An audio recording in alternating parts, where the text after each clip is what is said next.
And we are live. Welcome to Mainstream Movie Reviews number 4. And today we will talk about Alien, the movie franchise. And after having a discussion about it, after ranking all of the Alien movies, now I will be honest, I haven't rewatched them since the last time I did see them last year, but I roughly remember enough of that franchise to still rank them. It's not as accurate as it could be if I had seen it recently, but hey, things happen, right? So, how are you, Dlord? I am doing good. I was out streaming earlier, and I was like, then I went out and then did pretty well. Right? I I watched it yesterday, and it's actually turned out. I don't know. Alien franchise itself is its own. To me, is its own. It has its ups and downs, right? Because AVP is not really aliens, but they exist in the same universe.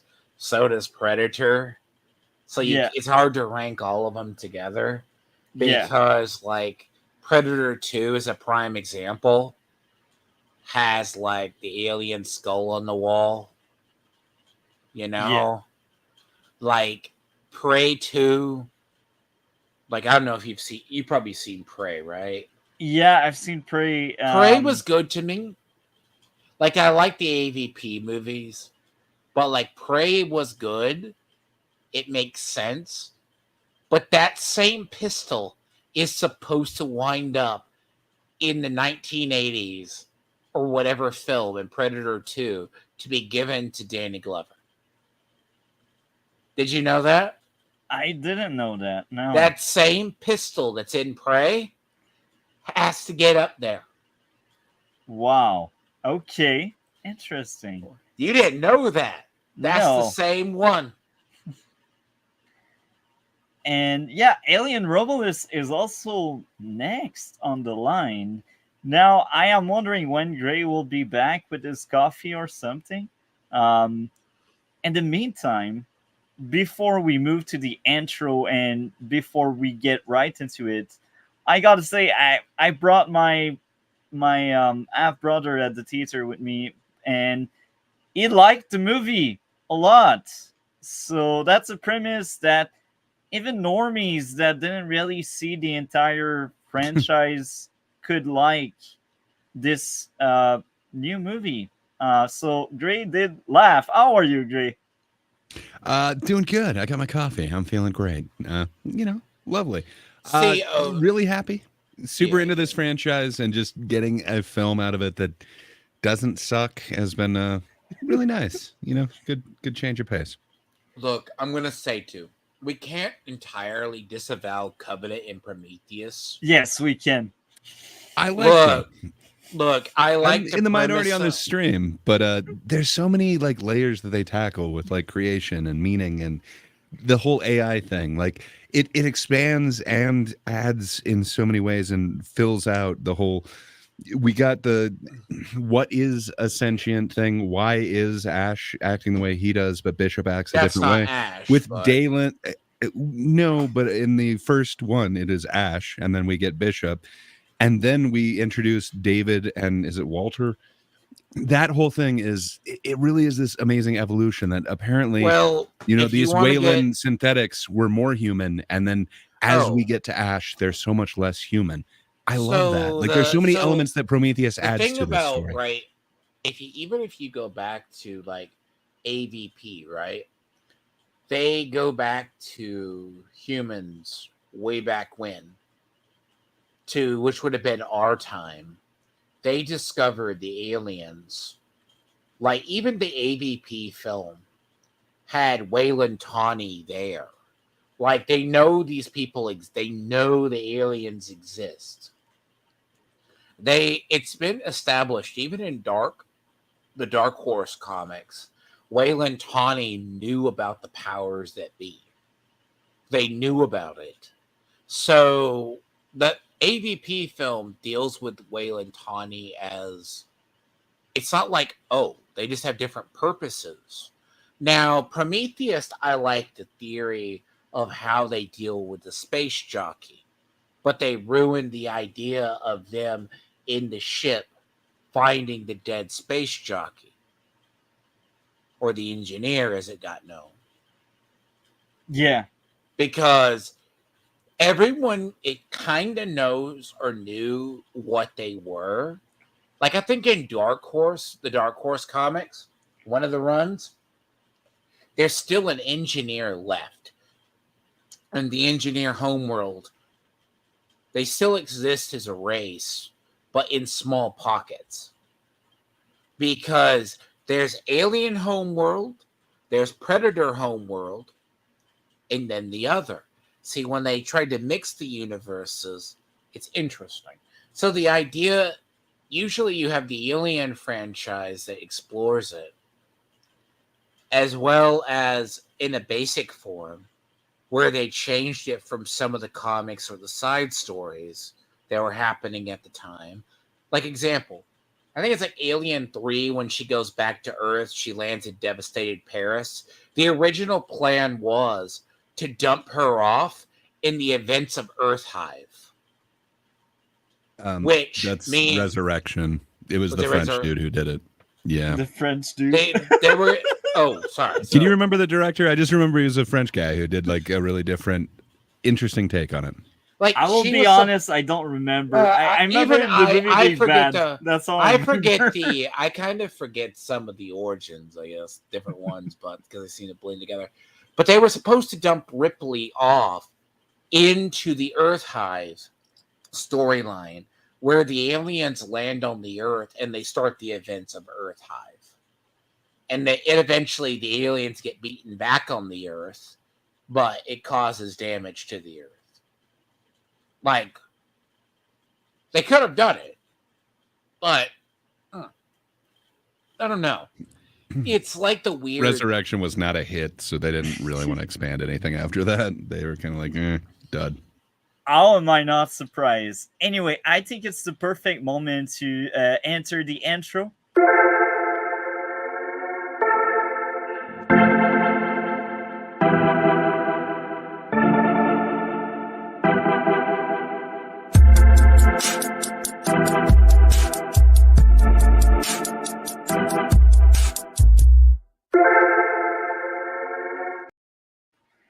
Yeah, my intro are not as good as yours, but that's a work in progress. That's my first attempt at doing some intro.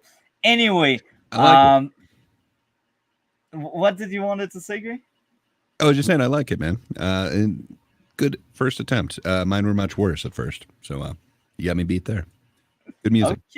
Okay. Well, I used royalty-free stuff you did show me. Dark Golan, that dude's awesome. Yeah. I've seen another guy doing some kind of very similar content. Anyway, before we get right into Alien Romulus, I will ask the panel, starting with Dlord. Dlord, how would you rank the 13 main movies? So when I say 13, is like the Predator movies, the Alien movies, and the Alien versus Predator ones. Only like the main line, if we can call it that way. Like the biggest movies, not like the animation or whatever. Like, do you know where I'm getting at with that? Like, I can't. I'll be honest with you. You can't really just say that because they're kind of different. Because when you go to the initial Predator, they're different. They're in the same universe, but they all have their different tellings. Because initially, right, they're all conceived in the same universe, so to speak. AVP was more of a product of the attempted explaining, like, the game. Like, it started off with the idea in the game, right? Then they go in to explain it it was still a movie, and it was still Alien. You know, like don't diminish what they were trying to do.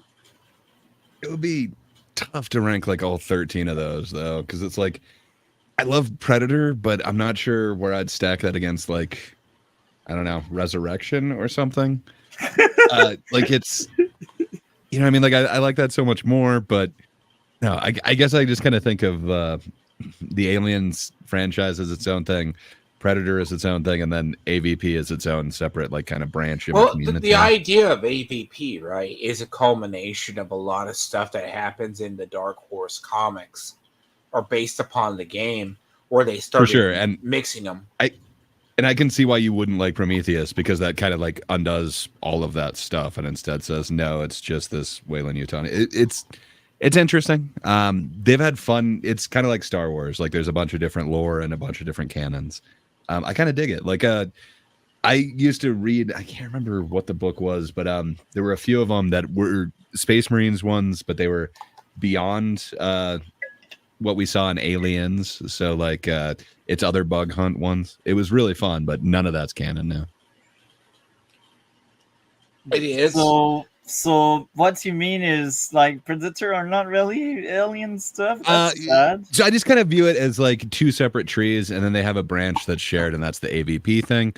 But for me, like Predator, they basically just go in descending order. Like, well, I guess I'd go 1, 2, Prey, and then everything else kind of in descending order from there. It seems like as the further we go, it seems to get worse.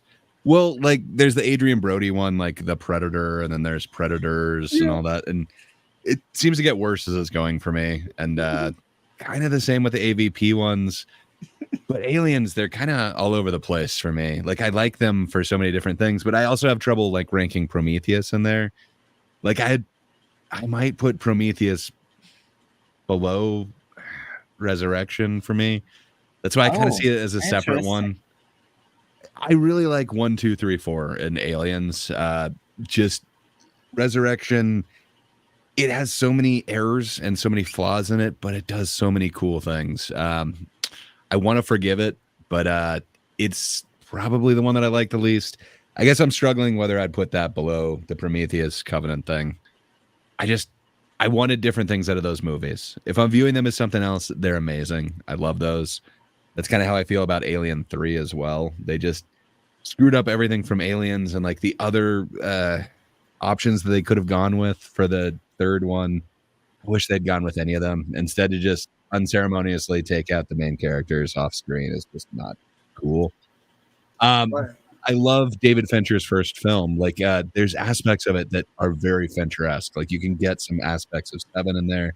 You can see some of his other work, and like it's just there's some amazing things in there. Each of them have some merit to them where I don't get that from the AVP ones. Like they do show us some cool things. Like now we get a Predator alien or whatever that one's called, where it's the Predator alien. Like there's some kind of fun stuff, but man, I don't know. Multi, you asked us the question. How do you rank it all? You've had some time to think about this. You knew you were going to ask us. What are they? Yes, sir. So I ranked them in 3 categories. The first one has 2 movies in it, and I call it the worst territory. It's like the rock bottom. It's like the thing I want to forget I've seen. And then there's the weird territory where I'm like, I remember not really enjoying these, and I'm like, I can't remember how I would place these 4 because, again, I haven't rewatched these. I've seen them like a year and a half ago, maybe a bit more. I know it was before you arrived to the Red Blue podcast, but we did cover it. That was one of the few franchises where DC did cover some of the movies with us. But we did a big marathon watching all of the Predator stuff. So the worst ones, the worst territory is in last place, Alien Resurrection. I hated this movie so badly, so much. I think it does so many cool things though, man. Like this is the first time we get to see xenomorphs underwater. There's so many interesting ideas here, like the guns, like the whole shotgun that comes out of the dude's wheelchair, the dude with like the taxi driver wrist hidden guns. there's so many fun things. I just wish the execution was a little bit better. You've also got the turn with Winona Ryder. You've got the whole bringing Ripley back. There's some interesting things, and then they're playing with kind of like a religious theme as well. Not as much as 3, but I don't know, man. I find positives in there. I think this is way better than some of those AVPs. There's at least 2 of them that are worse than this, in my opinion. But fair enough. This is your rock bottom. What's next? Alien versus Predator Requiem. But again, these 2 are in the worst category, so maybe I can exchange them. I don't remember them that much. So that's the sequel. That's the second one. If I remember correctly, that's the one with the high school or something, I think. The first one was when they go to the temple underneath Antarctica. Yeah, Antarctica was like my favorite one of the 2. So that one is clearly It makes the sense one. because it makes more sense because here's why you can't really. Aliens and the Predator movies are very different because the reason why, and this isn't the weird thing in the universe as well, you don't see them like the Predators are always, even though they're like an advanced spacefaring race, they mainly care about hunting. Yeah, that's their whole thing. And then they'll ritualistically scar themselves based upon the prey they kill. So the idea of when they go towards fight humans, right? They think as humans are very good prey. Like you'll go till one gets killed, then they just stop. They have a code of honor. Now, it's not like, that's why it's hard to compare the films. Like, arguably, as I said, Prey ties into the Predator films because that gun has to get to the modern era. And we don't know how.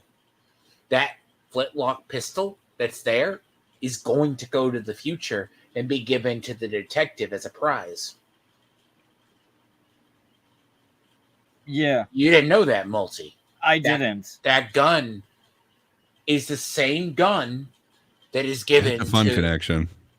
Did you know about those, like, I had heard it, but to tell you the truth, I only saw Prey once, and I heard about it afterwards. But that's an interesting idea, right?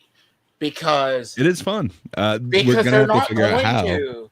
Because you're going to see. Because, like, I didn't mind Prey.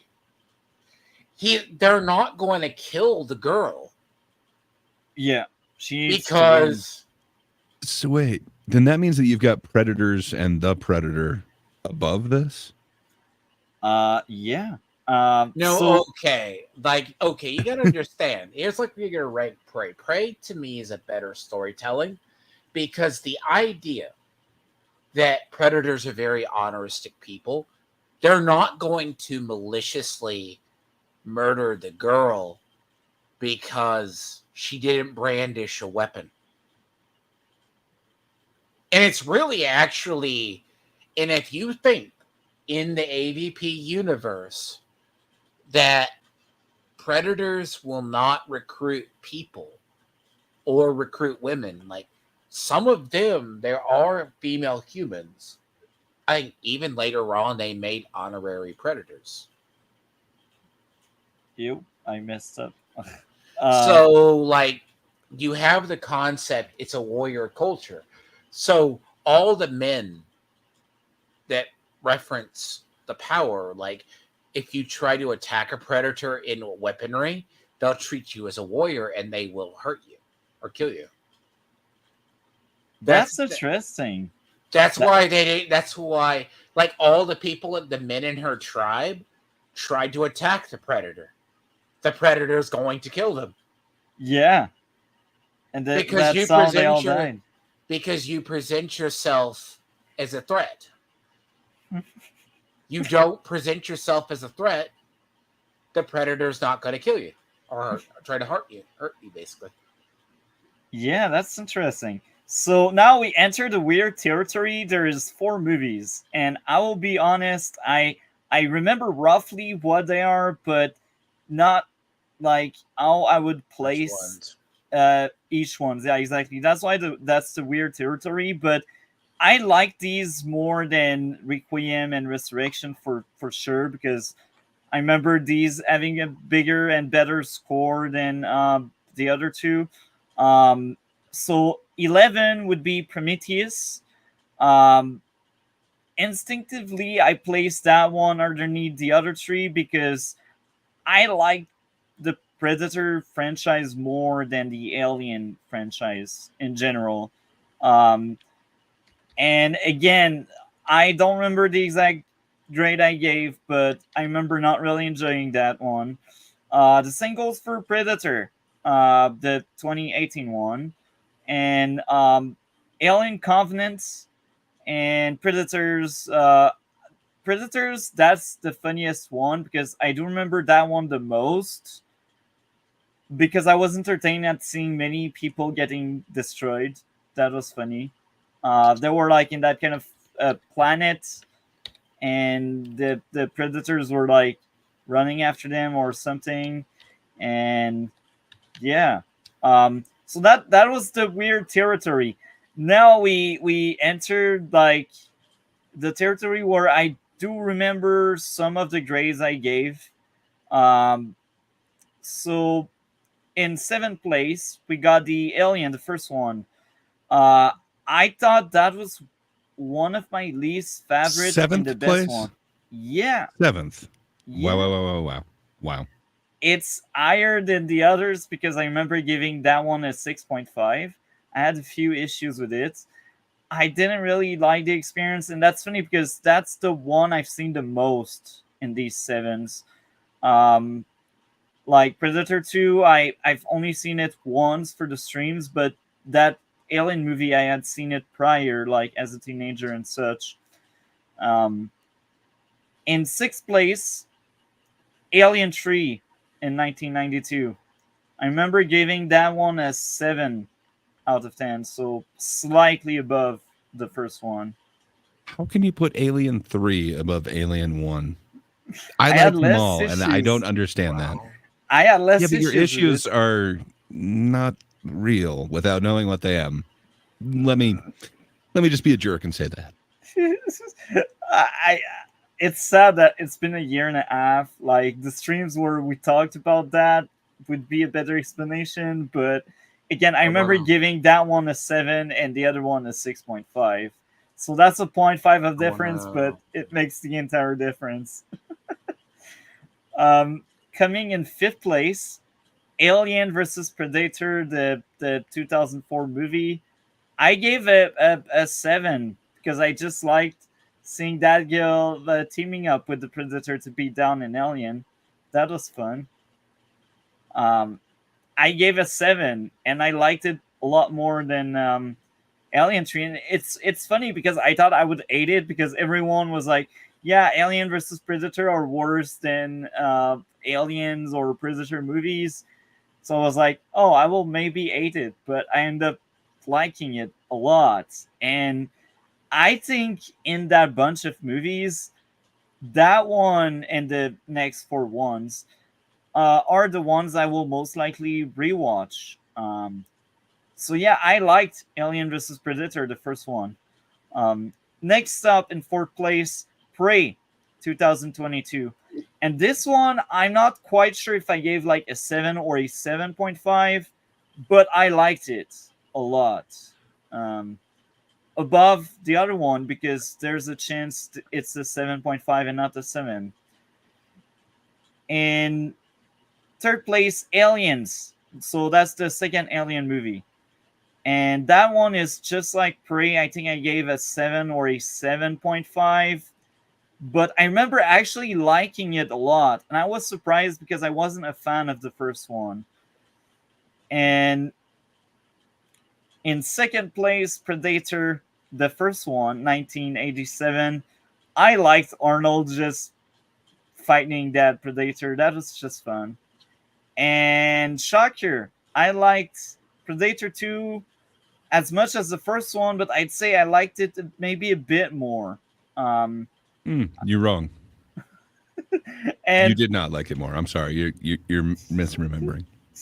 and I remember giving a 9 to both movies. So these two are like the movies with the highest score in that I want to franchise for me. say, right, if you look at some of the others, but you did rank Godfather Part 3 over the other Godfathers. So you're gonna, I'm not going to forget that. That's bad.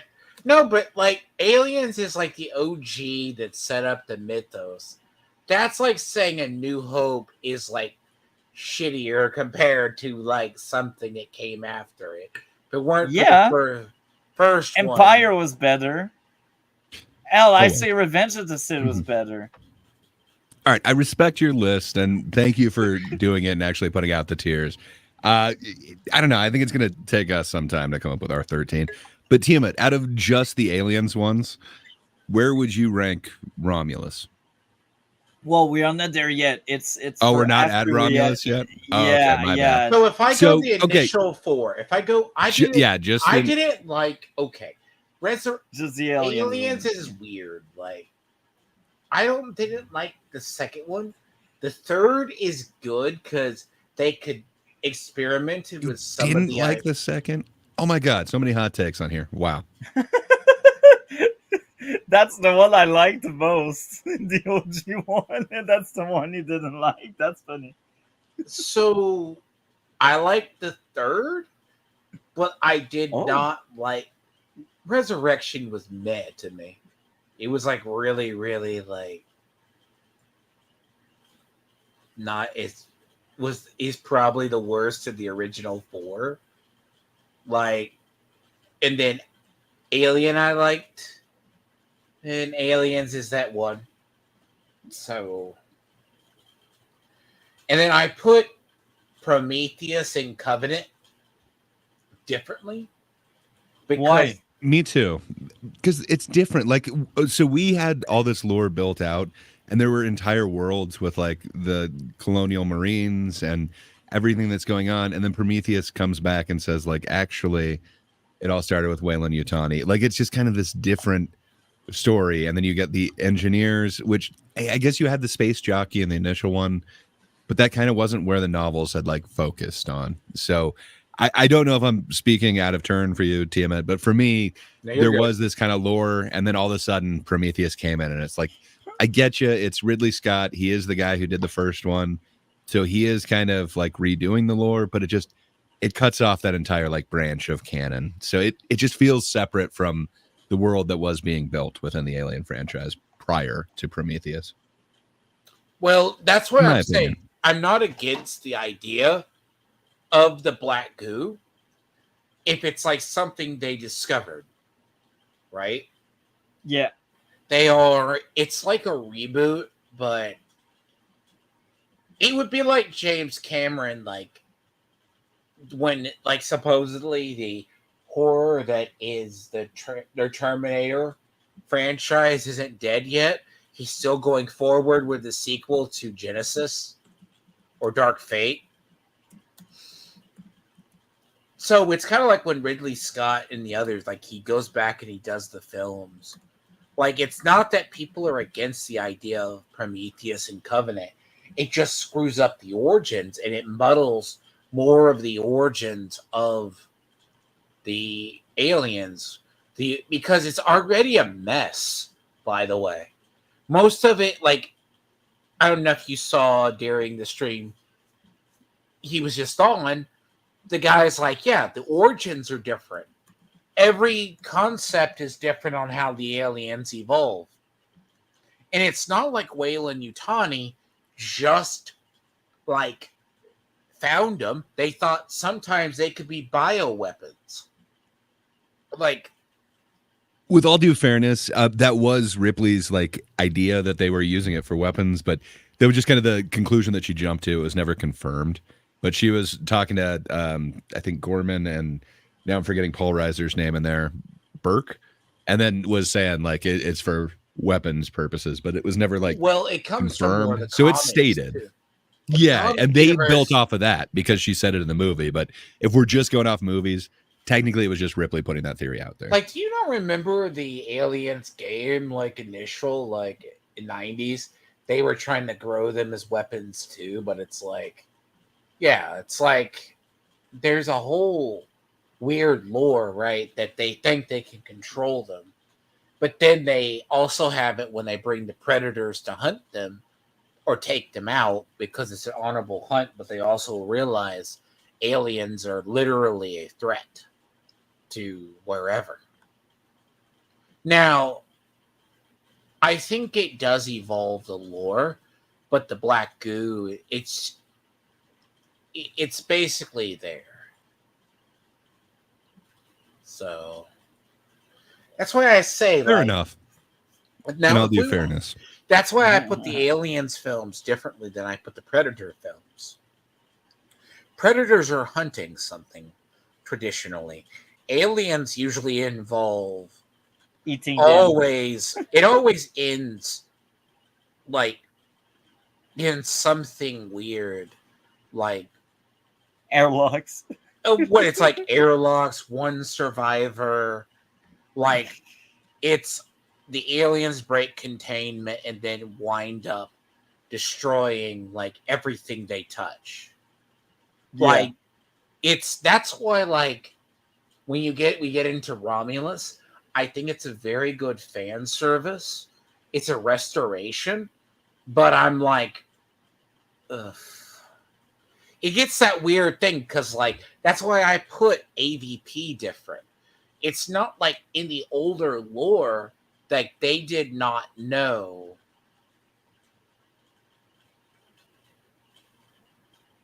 You're now lying, Miss Sparkles, but I'm not going to get to that. You didn't want to watch it. Hey, man, we have one of the best actresses from that film in the film that we're going to talk about very shortly. So the If you concept, didn't notice, the pregnant lady is one of the spider chicks. That's pretty awesome. What? Madam Web Okay. connection. wow. Okay. That's So- weird. I didn't connect to that, and that's funny because I did see like Madame Web like last week to prep for the fabulous stream about Kraven the Hunter and Morbius we will have in December. Hours Look. and hours of fun. No, you know what though? It's because I have to say, like, there's a thing that you and Charles. Let's get into it when you talk about Romulus on what it is.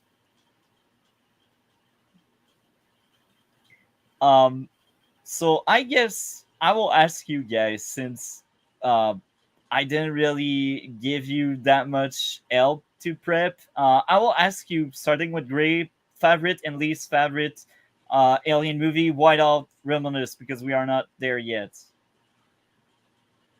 Okay. Or Dlord. Sorry, I just started coughing and I could okay. not stop for a second. Okay, I think I'm good to go now. I just need a cough. Okay, Yeah. sorry about that. Bad good. timing, and I should not have inhaled when I did. Yeah, that just made me almost die off of coffee. Okay, I good want to times. say you did the Bill Clinton thing. I did not inhale. Oh, I inhaled, and it was coffee, and it was not good, man. I thought I was going to die for like 10 seconds. But good thing that I took the mic right as I did that. Okay, good times. So my favorite alien flick, it might be controversial. It is Aliens. I don't know why. It's probably just that I was a kid, but like every summer I used to go to my grandpa's place, and he just had this huge collection of VHSs. It was like right on the cusp of when VHS DVD was going around. So he was just looking to get rid of all of his VHSs. So like as a gift, he had let us go ahead and take one of those. I remember one of them that I took was Aliens. So I had the second one before I ever had the first one. And man, I watched that thing till like the tape basically fell apart. It was amazing. So I don't know. That to me is like the quintessential alien movie. But I appreciate the first one so much. So the first one would be my number 2. Alien is amazing. And then I would go Alien 3 as my third one. Resurrection as my fourth one. I would put all the AVPs behind that. I view Predator as its own thing, but amazing. I don't know how you don't have Predator 1 as your number one, but you got to go Predator 1 and its like category. Then I'd probably go Prey, Predator 2, any of those AVP ones. Essentially, they would be lower than that for me. I forgot about the Adrian Brody and the what's his name, Shane Black ones.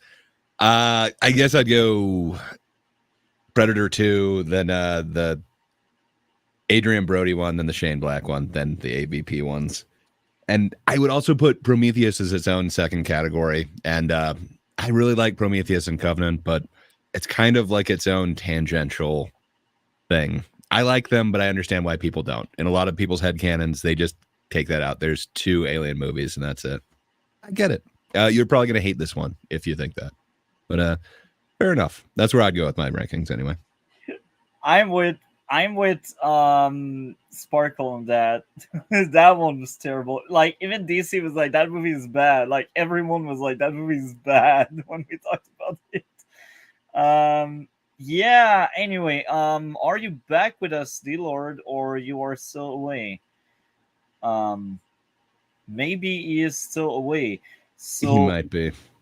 I guess we can go into Alien Romulus now, and once he is back, we will go on a very tiny tangent with the Lord. So, what did you think of Romulus? Prometheus. So I'm probably in the minority here on this stream, but I absolutely loved it. I think it is not just like fan service. I think it is hitting the right notes that need to be there for this franchise. And just to me, again, I'm a very big simp for this entire franchise, but man, this hit all the right notes. I've heard a bunch of I would call it very inaccurate or lazy criticism that this is essentially Gen Z in space with their special needs robot, or it's TikTokers in space with their special needs robot. I don't see that as a fair criticism of this. I think you could do that of any of these flicks, and it's just it might be a way to get people to click on your thumbnail, but man, there's so much more going on in this one. There's so many layers. There's so many themes of like human, what it means to be real, what it means to have family, what we are attached to. Just man, there's so many different themes like playing throughout this, and it really marries the ideas that Prometheus had with the whole Alien series, and that's making it even harder for me to branch out Prometheus and Covenant from this. It seems to be kind of a midway point in a weird way, as an interquel or whatever. Not quite a prequel, not quite a sequel, but an inside one, kind of like Rogue One or whatever. So yeah, I don't know, man. I really enjoyed it. The other criticism that I hear is it's kind of like a cover band with a little bit of originals mixed into it.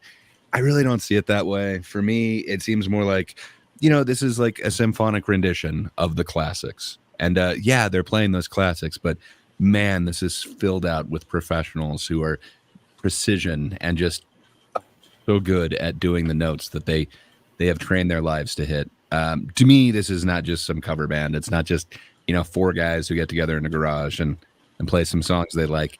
This is space art, man.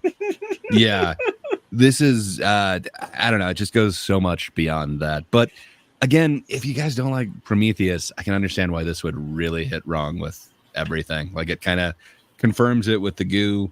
Of course, there's things that are wrong with it. It's not a perfect flick, but yeah, I'm assuming both of you guys had a different experience than I did. Let me say to you, before I walked up, my favorite Alien film is probably more the first one, and my least is Resurrection. Yeah. Oh my. Okay. So like, that's surprising. Because then again, right? I mean, when you're looking at it as a whole, like, I think 3 had really good, like, concept, but part of it is Aliens does have a dark cheesiness to it, right? Because it's not perfect. in a way, because the base premise, it was always a survival horror aspect. Yeah. Like, it's like, strangely enough, right? Alien Isolation is not my kind of a game, but it is like the Alien feel, because the alien is the ultimate hardened predator or monster.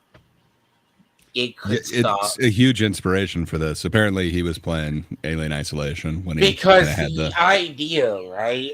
And it's very different. It's not like the Colonial Marines. Yeah. Like, part of it is, it's not like the idea. I think it's like Aliens too far back. I've heard stories. She was supposed to go back to Earth. One's going to land on the Earth and start the Earth Hive War, right? Because, like, let's say they land on a planet, they can just take over. Because that's actually the reason why in the games the Predators play, when one dies, they set off the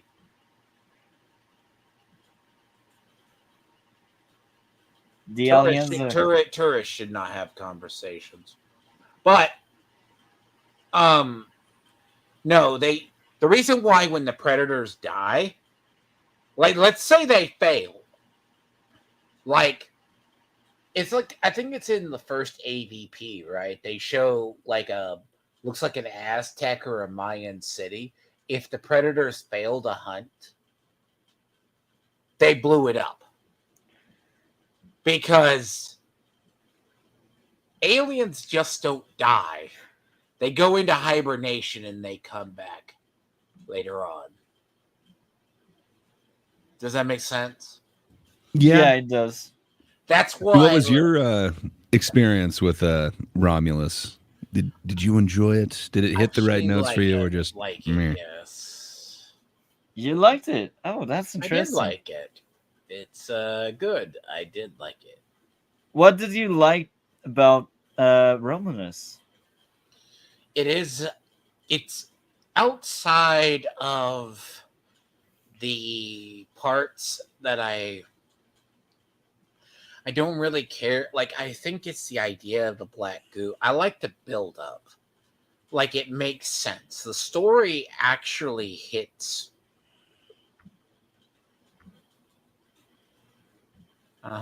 Whatever you say, tourist. It doesn't sound like a tourist, man. She sounds like she's from around here. I know you could say that, but she also has. I'll have to get into that debate, that argument. What I said on earlier stream, why they call someone a tourist. But the concept, right, is like Romulus. If you want to go just over parts of it, right, like the beginning is good. You show what the colony. It's like a fan service in the way of the film, where you get into it. Like, it makes sense they're going to still use Covenant, because it's not like Covenant is absolutely the worst. Like, it's very much a base. Also, you know how this movie came about, right?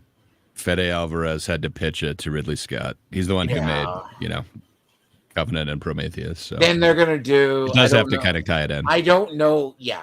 Like, I also don't know if you know... They're also going to go with Alien Earth, the FX series that's supposed to come out next year. I don't know what to think of that. I haven't seen anything about it. I'm kind of excited based off of this, but I don't know. I think Scott Free has something to do with it, so I think it still has to run by Ridley, but I don't know, man. It's going to be interesting because it's going to go off like a series, and it's supposed to be it'll be interesting to see how they do. But I think Romulus has parts of it, because the only time, like, in the comics that you get to see what the colonies actually look like. Because the colonies themselves, what does the future space... Because I'm surprised you didn't bring this up with Charles. You see the colony as it is. The colony is literally a slave labor camp. They go, oh, you want to go off-world and work there? We own you. Essentially. Turns out your contract's been doubled. You'll be free in about 6 years. But you get Yeah, man. I thought it was really cool seeing this. Like, we kind of knew of the colonies. In Aliens, we get the colony that's terraforming that planet. So it's kind of like fun to actually see it from, like this is an established one. How bad does Weyland Yutani make life for their subjects, their workers, if you will? So Mr. H Reviews talked about it, and he's like a fan. Like, he wanted to see about 10 more minutes of the film on the planet. So did I. It could be cool. There is some it would criticism that affect it's too pacing. slow. So, It would and some affect people are already pacing. criticizing it for being slow. I want that world building, so I agree with you, Tiamat. But I don't know. Maybe we'll get that in like an extended edition or something. Because like the concept isn't like it's because I think it's perfect. Because when you get into the details, I looked into it and I'm like, there's even a reference on the space station. Like, do you know of? I think it's like subject XX151. Mm-hmm. No. We got a Sparkle that just arrived. Hi, Miss Sparkle. How are you? So How the guy who created aliens created how he came up with aliens. He sat in the room in the dark and thought of what would be guarding the gates of hell. I know a lot about aliens, so you can take it. I already told Dragon Man I'm gonna take Kane, beat him one day. I mean, old lady, I'm gonna beat him. He knows I know. He's a brat. I also know that the guy who created aliens. I have the Batman comic book of where he's fighting aliens. They are female. You just don't like that. There's a Batman comic book where he's fighting aliens. Yeah, you know I love you. And then I have an action figure. Do you know that they made new action figures and they're neon orange? They're neon orange. Pretty sure it's one of those things, right? No, Miss Sparkles, you have to understand. The reason why I joke when you say it, there's a memes, right? The Dark Horse comics ran. Bear in mind, most of the Dark Horse comics coincided with a lot of the films, but they never used them. Yeah, so, I know that. Okay, I have a funny story though about aliens. So the one where Sigourney Weaver kisses the alien, Winona Ryder. My mom worked she worked 3 jobs, and when that movie came out, she was like, she told us that we were teenagers at the time. She told us to leave her alone. She got junk food and everything. She was sitting there. She's still in a work outfit. Was watching that one. I walk by her room and she gives the saddest face. She's like, she kissed the alien, and I can't. I know about that movie because she was just like it ruined her whole day because Sigourney Weaver had to kiss the alien. You know what I'm talking about? You guys know what I'm talking about. So that's funny. I do know what you're talking about. Let me say the original concept of, like, if you're going to get into the concept of Alien, like, it comes from a lot. It's H.R. Geiger's work, and he initially had, and I'm surprised Charles, you didn't bring this up with Charles. I put it in chat too. Like, he was supposed to work on a Dune that got canned, his artwork. In the last Dune film, with like the images of the Harkonnen homeworld, that is actually based on H.R. Geiger's work. Yeah, I own the hardback book from him drawing the species. That awesome, like, because you know what I'm about? He drew species too. Yeah. Yeah, sorry. He is the inspiration for so much. Now, Geiger is just like amazing. But yeah, that lost like Warofsky or whatever that was version of Dune. They actually got like 2 of the guy who designed all the ships came from that one, and then there was another guy who did, I can't remember what artwork for him, but they got like 3 different people, and then they realized that their alien stuff wasn't alien enough, and that's when they went to Geiger. But man, it's awesome. I love. Now, I'm not going to argue. The funniest part you see in Romulus is the return to the, like, I know Charles didn't want to get into it. He's like, there is a adult sexual side nature to a lot of the aliens. They got into it by the end, or at some point. It's a weird. It's always been in Aliens as well. Like See, the funny thing about aliens, right? And depending when you get into the lore, one lone warrior can turn into a queen and start a new group. It's like an ant colony. Yes, it's actually how it works. Like, Yeah. and then there's various like parts because there's a whole universe to it. Like Romulus, though, I actually liked most of it. Like the idea of the colony, the ship, them leaving, and then they just happen to arrive at like right when the station has come into the system. Like there's parts of it, like you realize when it takes place, they just happened upon the station. Well, it would have been And nice if you would have told me that you were watching it for a reason. You didn't tell me that you were watching I was the going Romulus. to watch. I told you we were going to cover. I was going to have to cover this, but I was going to watch it for an absolute reason as well, because I've been excited for the film. It's just like apparently everything coming out for the TV series on FX is supposed to be good too. The what? They're coming out with the Alien TV series? TV? They're coming out. What'd you say? Yeah, it's going to be Why? on FX. They're going to ruin it. It's going to be ruined. No, they won't. Hopefully, it's better than Halo. I think we don't really have that bar eye.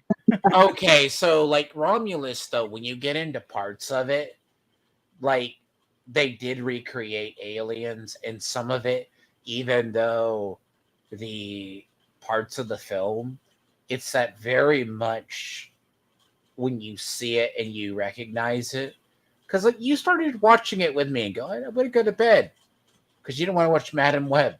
I understand why. Also, you were grumpy. He was grumpy. He was being a little grumpy face. He was too. So I thought he was tired. But no, but seriously, I was going to watch it anyways. They recreated the old feel. It's a lot of a fan service film, right? And it did have the alien isolation, so they went back to the feel for it, basically. Now, if you think about this, now I do think some of the aliens' effects don't age well. Yeah, I haven't rewatched. That's true. Like I could have honestly cared less for the weird ripped apart android. Oh, you know he was sitting at spoiled milk and that when they were filming that. It was spoiled milk and stuff. He was sitting in during that filming of that. I'm just looking at that like that's a part where that's stuff that doesn't age well, like in the cinematography. I'm like, ugh. But like the concept when you get into it's an interesting one because he took into account a lot of universes and then got the story told from a survival aspect. Like it, even though it is the cliche alien film, someone gets face huggered, then they forget what it is. They don't know what it is, and they're like, "Oh, everything's fine." Like it's cool, but it's always like, "Well, there goes the planet." Now, I don't know how much you want to get into the parts of it. There's like parts of it that are extremely fan service-ish. Like when you get into parts of the film, right? You get into it. It goes from some of the games and some of the Dark Horse books because how the station was divided up into Romulus and Remus. Yeah. Like there's two different parts. Like it's very weird where like that was Rook who had been taken over by David. Was Rook the synthetic that died? So Rook is the one in this particular film, the synthetic that they find half burnt that they hook up. Oh yeah, they take the disc out of him and put him into Andy. Okay. So that is actually David. You're saying that he's David. I don't see that, man. So Fede Alvarez said that he sees that Ash was taken over by Mother, and he sees the same thing with Rook. So I don't know, where are you getting the David part from that? Because I don't think David's the same as Mother. Isn't David from Alien right? Covenant? Oh, okay. Never mind.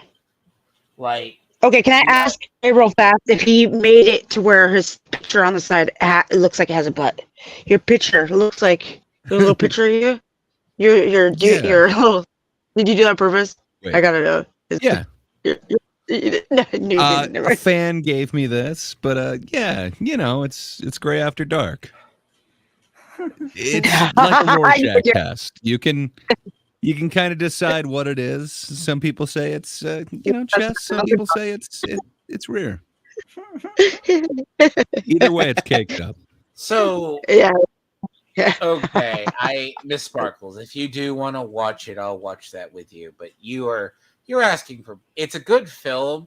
Like, I was not expecting the ending for what it was. Like, I thought they were going to go with it. But oh, by the way, what's funny in this series, if someone doesn't bring it up, this movie, this is actually what happens when something in space collides with an asteroid belt surrounding a damn planet. What happens? Everything blows up? No, I'm pretty sure the Acolyte showed me that it's different things happen. Like, you just bounce off a bunch of rocks, and it eventually you'll crash into the planet, and you'll be just fine. So I'm not sure which one's the accurate one. This is not what happens They were like, look, we have 2 moons now. Transformers the last night. They look up and then they're like, oh, look, there's 2 moons. Because another planet thing, transformer thing is crashing into the moon like it's normal. Like, it's okay. That's fine. It's not going to ruin anything. It's all good. See, I want to go back to the joke about the Acolyte. They're like, what is a planet's rings made out of? Right? But when the space station is actually collapsing into the many asteroids that surround the belt, it's getting ripped apart. Yeah. That is what happens. Is that me? Or? So the idea, it's a good film. Like, I think it's laid out. The idea of the mutant, that was a twist.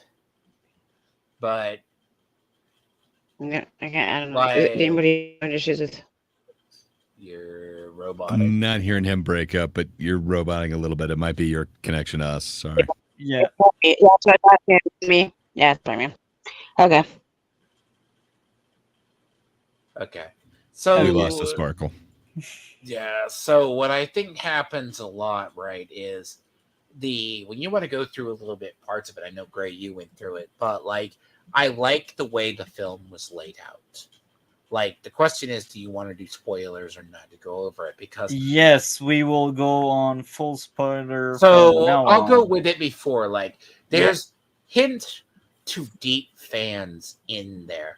Like, when you go back to the really early Aliens and the Aliens in Alien 3, like the Alien Subject XX-121, 151 that I was talking about, that's only in the deep lore. It is a reference to the first alien that they found intact and they started experimenting on. Only people who know of the deeper lore would know about that. So it's a good film, and it leaves it open, but like, it's a good film. I like it, even though they do have the whole, you need to do this and that, and there's parts of it I actually enjoyed, right? It's like, it didn't have a lot of plot holes. It's got a few that you really got to suspend disbelief. Like, yeah, for me, there's 3 main things that completely take me out. The The first is when the lady who has the face hugger, like she's scared, so they're running back to the ship. Her and the Wata guy. So when they get the ship, and then he's locking the door, and she starts piloting, and then that's when the thing happens. I'm sorry, man. Like that shuttle should have crashed and done way more damage than like magically just go all the way around in a perfect trajectory and then land in the next like loading bay, cargo bay. Now I have an issue. I should say, we need to establish the damn rule on how acidic blood works. I mean, God, they kind of have. They like explain between 1 and 2 that, you know, like the blood is very acidic. It eats through metal. You know, like it eats through multiple floors in these stations. So obviously you don't want it to bleed on the bottom floor. Yeah. I don't know. What part do they need to establish more? Because they do mention after death it seems to stop being acidic blood for some reason. Like, okay, so hypothetically, right? We're at like 6 months after this has happened, and they just found the thing, right? So basically, one of the aliens bled, and it went all the way through the floor. Like it just eats through, like everything. Like the reason why, like when you see they find the android, the hole that goes all the way down, they go, oh, that was just one alien that got killed, and then it just went all the way down to the ground. That's like, I mean, there was one pulse rifle that was gone that was unaccounted for. I think they might be related. well, I get it, right? Like you're in space, and then the next thing you know, if it bleeds through, it caused a vacuum, etc., etc. But like suspension of like belief is like, yeah, like I don't know, it could eat through most metals. Unless it's just a different kind of alien blood. But like fair enough. And it's, because if you notice it, it's a lot more fast acting. Like acid. Like you go to the earlier Alien films, like when you see the scene where he gets the Bjorn guy gets killed, like it just literally eats through his body like grade A industrial acid, like he just got dropped into a vat. In this one, oh no, we've got 2 sparkles. Well, that's awesome. Double the sparkle. How'd that happen? Oh my gosh, Chuck.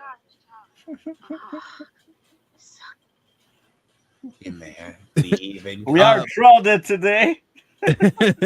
But yeah, no, it is really cool. But they kind of established that before too. Like, okay, granted, when Drake and Hicks get hit with acid, it doesn't just like eat through them instantly, but it definitely affects them like heavily.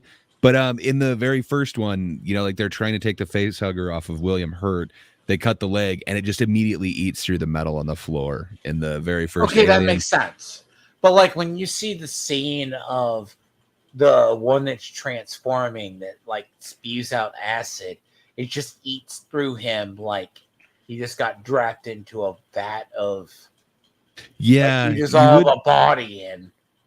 You would wonder how the baby was able to be made in that acid if it's just got that acid that would eat it. Yeah, fair enough. There's also, I was thinking as well, because you see her use it later, are the adults subject to the acid? It appears that they are. They were in previous ones. Like you'd definitely seen them take damage from other alien blood, and some were battle damage from that. But in Resurrection, one of the aliens, when they're confined into a small prison, uses its jaw to attack another alien to burn the way out of it with acid as well. So I mean, like it's kind of established that they can burn through like any metal with this. And then there are a couple people that were hit, like Drake gets hit in the face, and basically he's just toast after that in Aliens. Oh yeah, but, it's like there's some stuff like, but it hits Hicks in the chest, Pete. Gray's so cute. He's so cute. It's so cute. Is But, it stretching? like- It's my chibi version. That's why when we get into it, it gets into the interesting territory. Like, I liked most of the stuff, but they do go very overboard with, like, basically the humans on board the station, either that weren't captured or left, were sucked out into space because of the battle with the one, but they killed one and it bled all the way through, created a vacuum, but they don't exactly say where that vacuum was. Yeah. Did you catch that? Yeah. Like, there's a lot of like little like between the lines lore, but it's very much a good survival story, and it recreates it. So I'd say I got more issues than you guys. I think number one. Yeah. Okay, you're What? wrong, but I have two more issues, but I'll let you Okay, go go with for yours it, first. go for Maybe it, go ours for it. match. Go. No, I was gonna for say it, maybe ours please. match. Please, sir, you give me Never your had first issue, and I'll tell you where it's wrong. Okay. So okay, I have a perfect. couple of. It's like the more nitpicky, like the idea of, like, it depends. Okay, my issue was going to be initially where it was placed. If they tried to place it weirdly in the timeline instead of in between something or a period, right? Yeah. Like, Okay, I gotta hear what you think. You take a break. Multi, read off your list. Read off your list. Gray's points are probably quicker. than Yeah. mine. So, No, one. Stop. Number one, plot convenience. The robot being back from the reboot right at the time to save the human that was about to die. So that was like early in the movie in the first transfer. Like, it was shown to be like not able to move or do anything when they were doing the first reboot or something like that. And it took many minutes. But then right when he was needed, he came back and he saved the guy or the girl. I can't remember. I think that was the guy in that room where there was a lot of water on the floor. The two guys.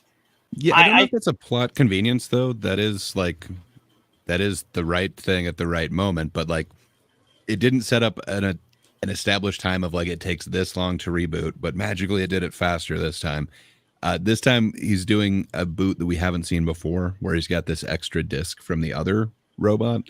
So I don't know. I understand what you're saying. I don't know that it quite lives up to plot convenience. It just seems like that is part of the plot. Yes, he needs to reboot, and that's the moment that he comes back on. But like, it doesn't seem to break any continuity or like verisimilitude that it took that long to actually like happen. But later on, we got an issue because in that first instance, that was very long to reboot. But later on, we got an inconsistency. That was number 3. Like the first reboot took many minutes because tension. The second reboot didn't take that much time. Like, it was instant. Like, they plugged the thing and he's already back.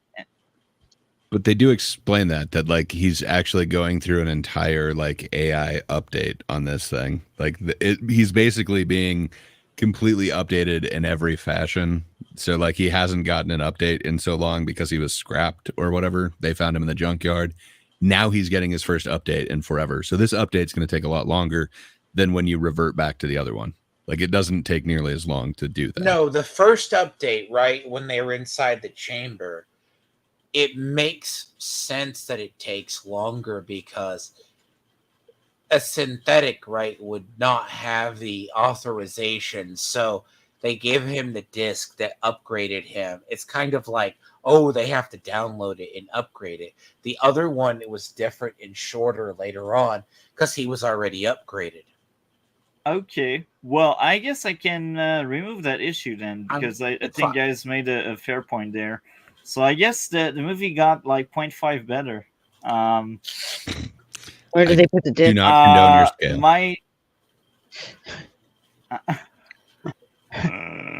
My second issue would be plot convenience.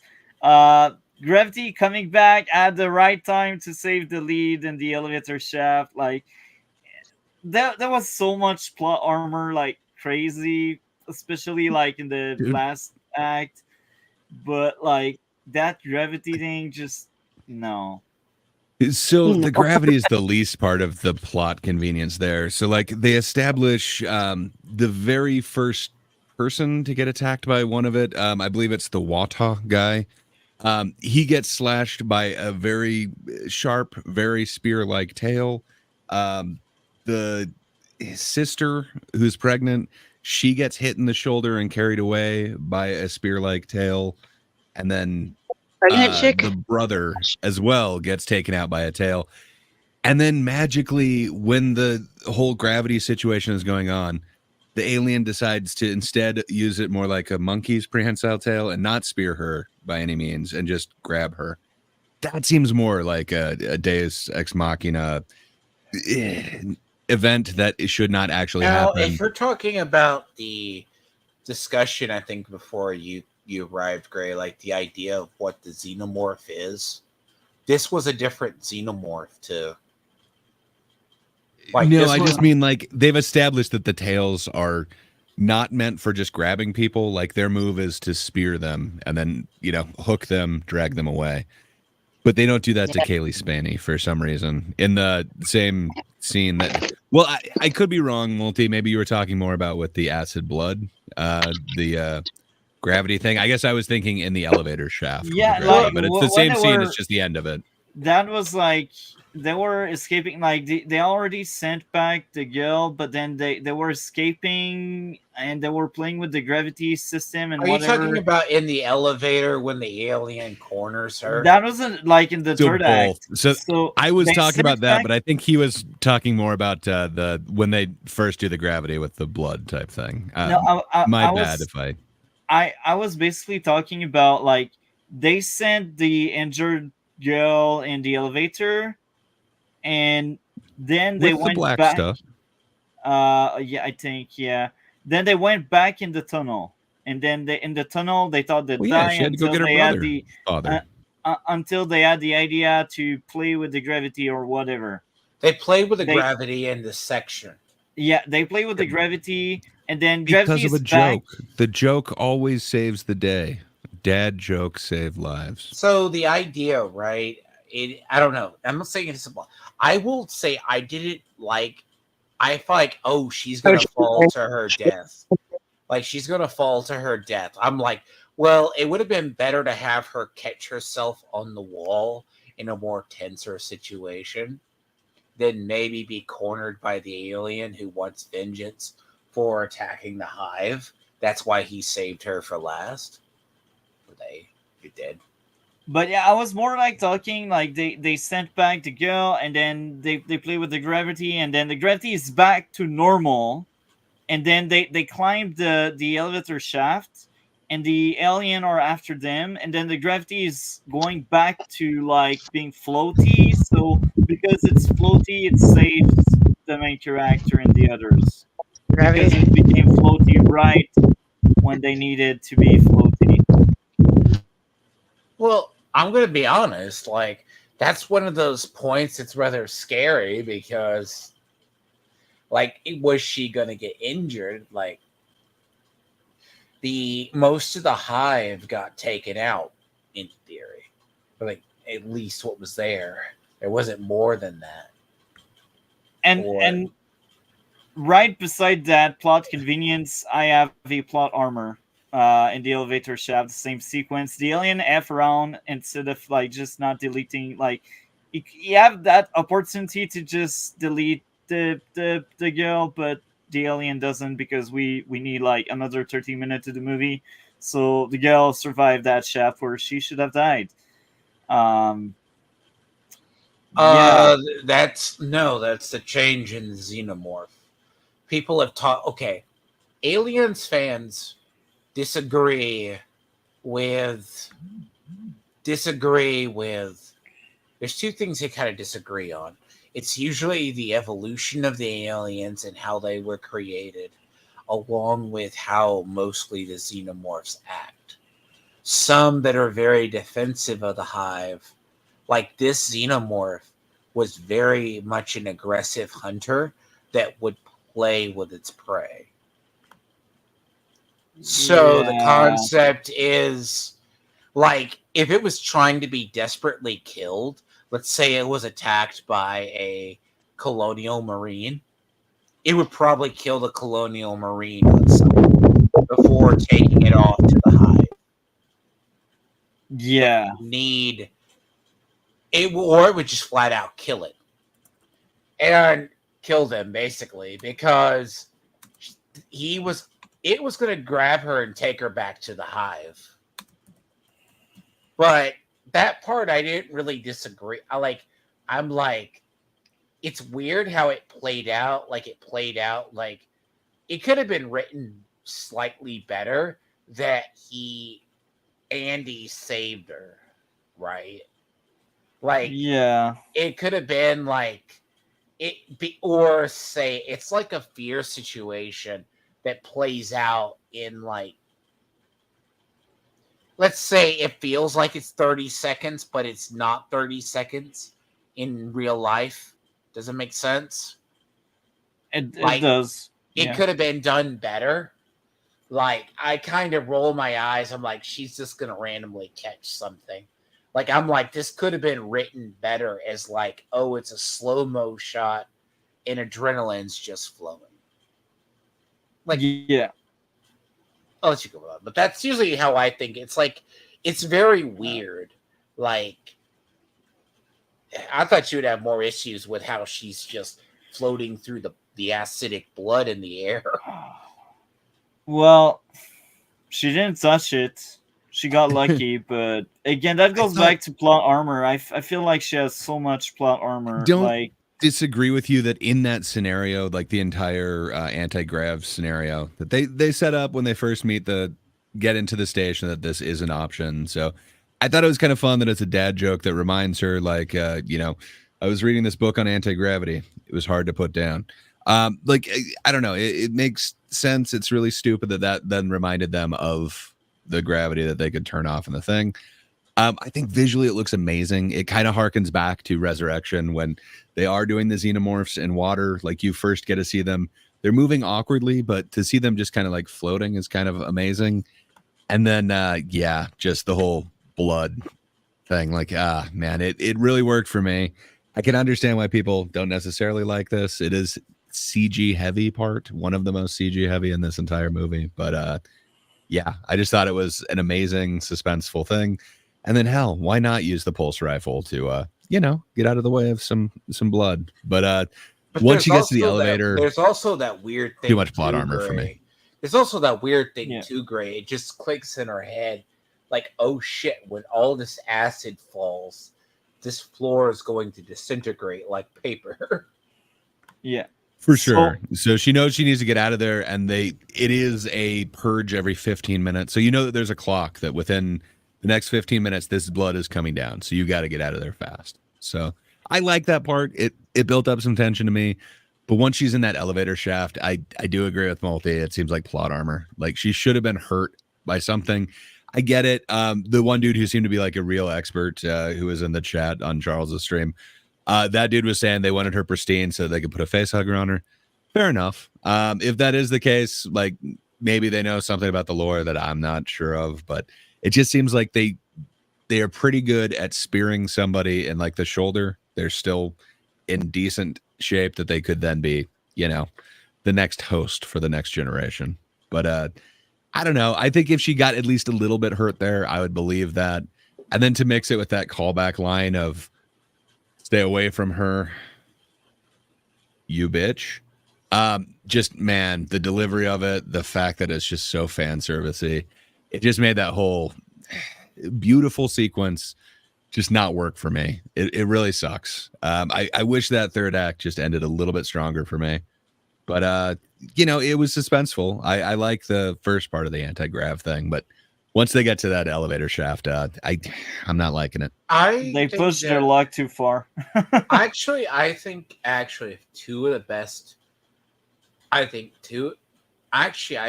Andy and Rain's chemistry as the two actors, I think that carries a good weight in the film. Like, I'm with you. It's a really, like, you're talking two characters, right, that have even though most of to me have like the same kind of like expression, but Yeah. they can work together. Like it's not just like they bonded enough or they could complete each other's lines. It was a lot more genuine, like than like Bjorn and Kay's role. Like Yeah. like They did something that I forgot to mention in Charles's stream too, though. Like they did something kind of fun in this. They shot everything in chronological order. So they started at the beginning of the film and they actually shot it in order. So like Yeah. once somebody like died in it, then they no longer had that actor with them. But they actually got to build that rapport. So it felt a little bit more like you're actually going through these emotions with them.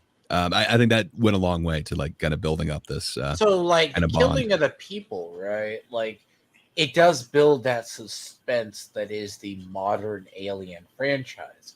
Like Alien Isolation, I've seen it referenced to because it brought back a lot of the faith in the franchise, leading I think in the series is called Alien Earth. Like when you want to get into parts of it, I think parts of it are like really done well. Now, do I think and okay, I think the mutant is wonky as hell. Like that. So you're talking about Act 4. Multi, you got to have another thing other than just the anti-grav thing. Yeah. There's I got to be have something before we one get to the last. fourth act, right? I have one last issue, and that's another plot armor, and it's later. It's the big final action sequence. The lead should have died again during a fight against the hybrids between human and alien. I feel like the creature is just like the creature is that close to just end the movie there, but it doesn't because we need to push the alien through the airlock. I enjoyed the action and the tension, but I just hate the fact that she needed so much plot armor. It's the elevator shaft was an issue, but I feel like that sequence in the other ship was probably as bad as the shaft. I have to disagree with you on the plot armor in this part. So it is a newborn. It was just born like literally like 2 minutes before this.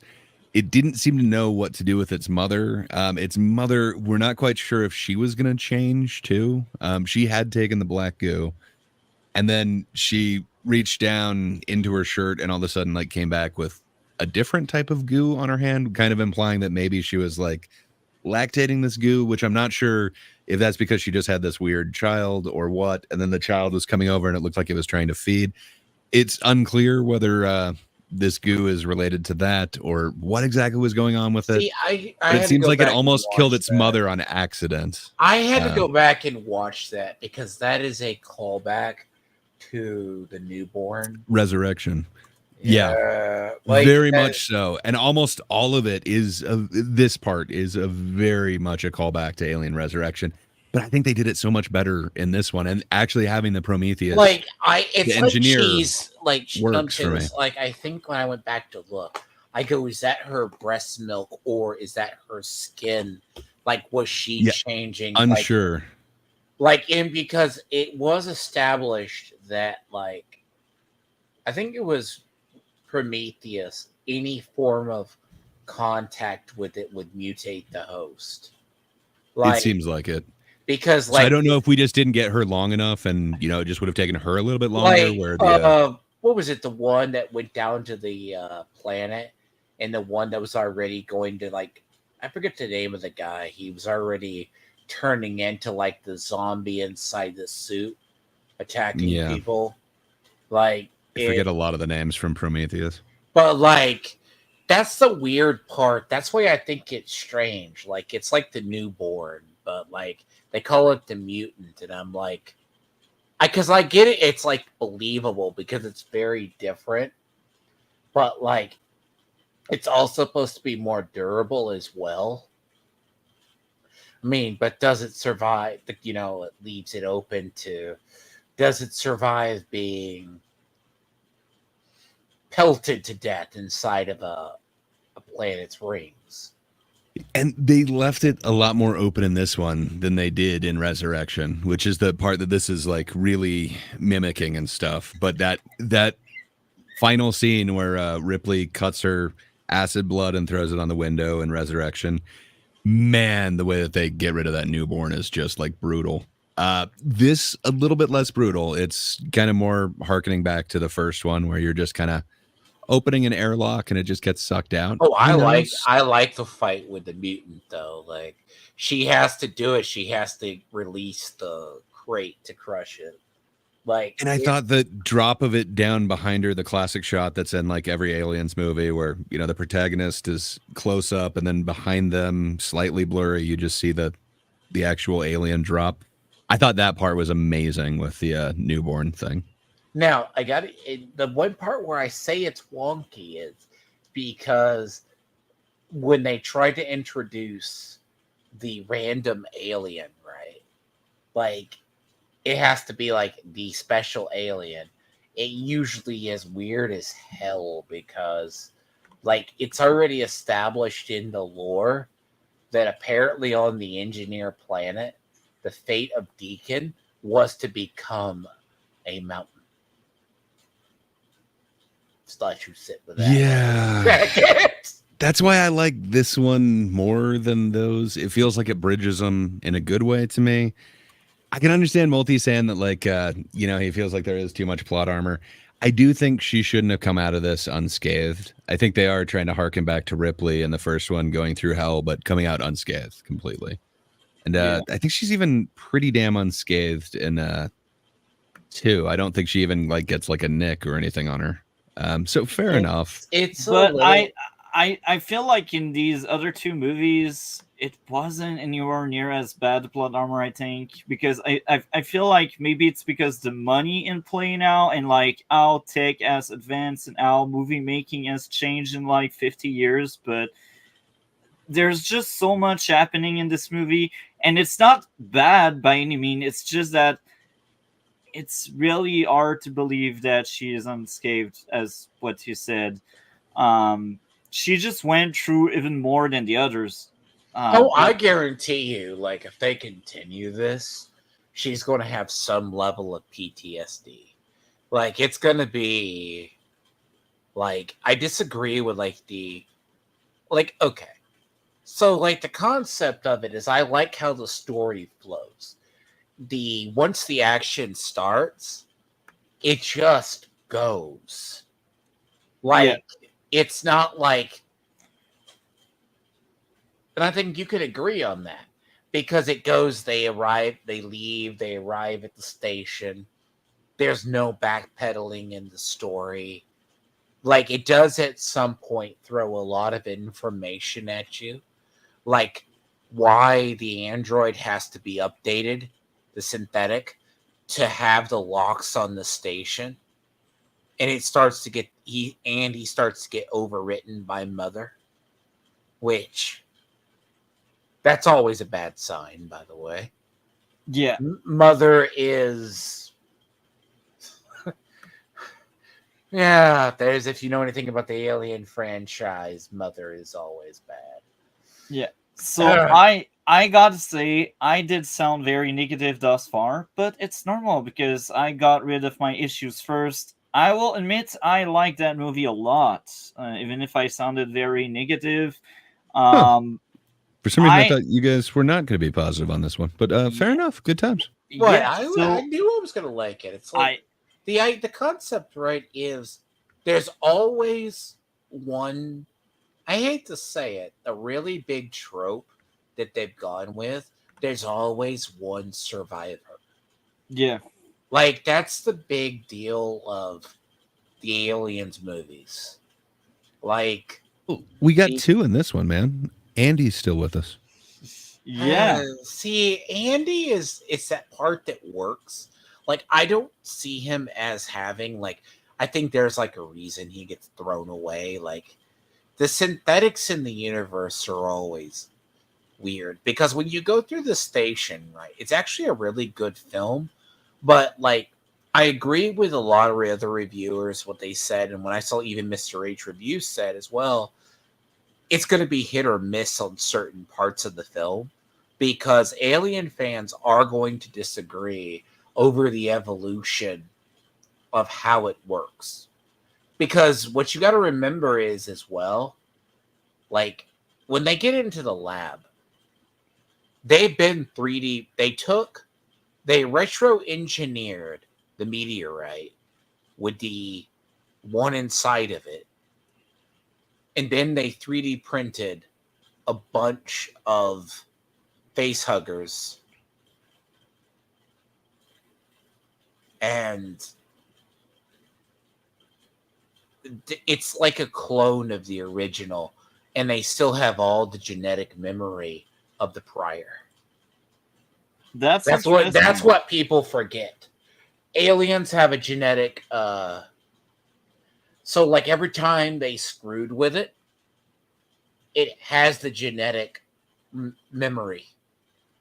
Because it goes literally, the film goes literally, they find the meteorite, they find it, start experimenting on it, and then 6 months later, the disaster had just occurred, is when the teenagers arrive. Yeah. So I will go over my likes because I do have a bunch of them. So you will have your turn soon, Dlord. So yeah, my first thing is the action. I like the action despite the plot armor shenanigans. I was entertained by it. The story was fun. I did like the time in the colony, and I heard people saying, "Oh, I wanted it to be longer," but I feel like the pacing in the colony was perfect because it's not where the alien will be at in this movie, so I'm fine with just spending 20 minutes there because I know it will be like on the Romulus ship or whatever. Now if you wanted the alien to be on that colony, then okay, spend more time there. But like the true movie will be in space with Romulus or whatever. The characters were enjoyable, the music and atmosphere were great. The jump scares I thought were really good. I hope nobody did a Earth attack watching this. That'd be sad. At least you go out on a bang, you know. Now the next thing would be I was hooked and engaged with everything that was going on from start to finish, despite my issues. Now, two things I will talk about before passing the mic. The main character coming from semi-selfish into someone that wants an equal and even relationship with her brother was kind of cool because you remember, like, she kind of knew that was a one-way trip at some point, and later on she was like, yeah, I was wrong to think I could just discard you. That was kind of cool. I like that aspect. And it's funny how Romulus was said to be like that world changing or life changing thing, but it just ended up destroying them. That's very ironic, I believe. But yeah, that's what I wanted to share. I like that movie. It's one of my favorites in the franchise. It's not my favorite, but one of my favorites. And now I will let D-Lord talk. I'm fine. I think What's your positive, sir? I actually like the fan service in there. Now, some say it's a little bit too much fan service, that it overtakes the setting, but it's exactly about right. It's even though it's dark and gritty, I think the storytelling and how it was done, it actually works. Now, outside of some of the cheesiness I find and the visual effects which are beyond its time, like the idea of Rook and the other, like the suspense and the mystery drive the plot. It's one constant action scene, so you're not like turning away. And normally I'm not a huge suspense or thriller person. You can predict some of it, but it is a good action-packed ride. When it hits its stride, it's what the film says on the tin. and I think it was shot with a higher budget, even though they probably spent it in certain ways. Like It's it's about still 100 million. So it originally was going to be a Hulu exclusive release, and then yeah, just before filming, they switched it to theatrical. So they were able to bump it up, but still, I mean, like you look at something it's like Borderlands, impressive like because it's a lot more. the aesthetics that they do. Because to me, the storytelling is good. It's not as much as like the action works because they're all trying to survive.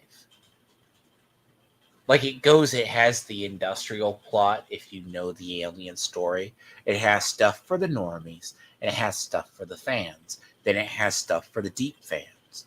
Because the reference to Subject XX-151 is the one that was found by Wayland Tawney that allowed them to experiment stuff on. That's only from like really, really deep. So it does work. Like I believe it is a good suspense thriller, and how it ends like every alien story does, very bizarrely. Wait for the next adventure, but we will see. But it does have that. It's what I think saves. It does have that. It's very. But then again, that's my thoughts. Like it's the fan service that saves it, and this went through a couple of revisions, I believe. And I'm going to have to go back and look because people were uncertain about this film. They actually thought it was going to be a butchery.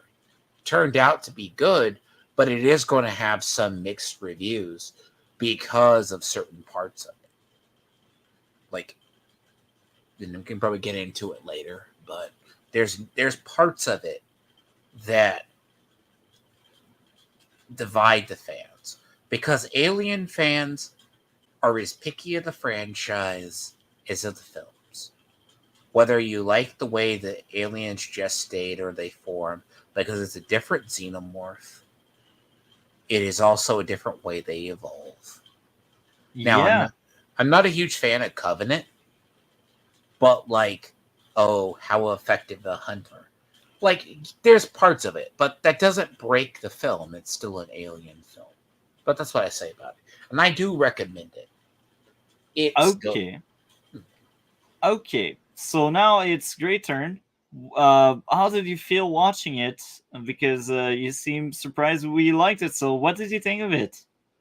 Yeah, I was hoping that it would be much more on the level of Alien or Aliens, and a lot less, like Alien versus Predator. And I think I put my expectations pretty low, but it was one of my most anticipated movies of the summer, I guess the year, really.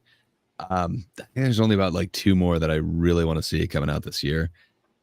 So yeah, this was kind of like the end of my, in hopes that this movie will be great this year. And yeah, I think it nailed it. It just knocked it out of the park in every way for me. The sound design is just like so amazing to start it with like 2 minutes of silence where you're just looking at these beautiful, beautiful miniatures shot very well that then have this a little bit of assistance digitally. Man, it couldn't have been more perfect for me. Every bit of the tone he just nailed. The fact that he went back and took the actual tapes from Ridley Scott's original and got those sounds so that we have the exact same like clicks of the computer, like where it's like literally got a disc like turning over for each line. It is amazing. This like retro futuristic aesthetic. They just nailed it. Every set in this is just amazing. Every actor in it. There's no one that I would change. There's no one that I think like they're just annoying. Characters do dumb shit, but man, I think everyone is just like perfectly cast in this, just like the previous ones. It feels much like Alien and Aliens to me. There's not one actor that I would change in that. To me, it's just like amazing. There's some performances. Like I honestly think if I'm to rank androids or synthetics in this, man, Andy in this, and I guess Rook, but Andy, the 2 different parts that he plays, just dude, that actor nails it. To me, I think he is above Ian Holm, which I love. I mean, how do you not like Ash? It's kind of fun that they were able to kind of bring him back in a way as Rook, but yeah, just there's so many amazing performances in this. And I think Kaylee Spaney, to me, she does work in this. Um, so she was in Priscilla, if you remember, and then Civil Oh War. yeah. She's had a hell of a year. But she's like 5'1". She is like tiny. She's like kind of nothing. So I don't know. I can actually visualize her being able to like pull herself out of like the vacuum of space. It's not like some big hulking guy who just fought off a monster. It's, this little tiny thing. I think you could climb up. Like a lot of that kind of works for me. Some of the physicality. It's not like she's really like battling these things. Instead, she just, uses that acid egg, much like Sigourney Weaver in Resurrection, to just kind of make it do the hard work for her. I don't know. That kind of works for me. I really dig it. But she I survives think, by being tethered to the ship. I'm like, oh shit. yeah. I mean, like in ways it kind of works, and then there's so many homages that it plays to everything else. Um, I can understand why almost every part of the Aliens franchise, like every previous film, as Tiamat mentioned, there's a lot of like kind of Dark Horse references as well. There's a ton of video game references in this, but it doesn't feel like it's over the top. Like the only one that really grated on me, that really got under my skin, was that "you bitch" part. Like I just wish he just said like "stay away from her." Like that would be the perfect callback for me. It's just like perfect. That like alludes to the previous one. It's not like a wink, wink, wink, but like I don't know, when he adds that part, that was the only part that to me did not work as fan service.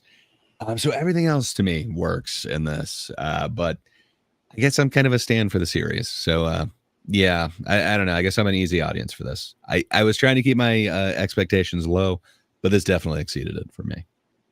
But your mileage may vary. I will echo with you. Like, I had no expectation whatsoever. I was like, it's more modern. Maybe I will like it more than the others, but I wasn't really a fan of the others. Like, I will admit, Prey, I enjoyed it. I don't think the movie is perfect, but Prey, I enjoyed it. But like, if I look back, Aliens, the second one, I enjoyed it more than the others.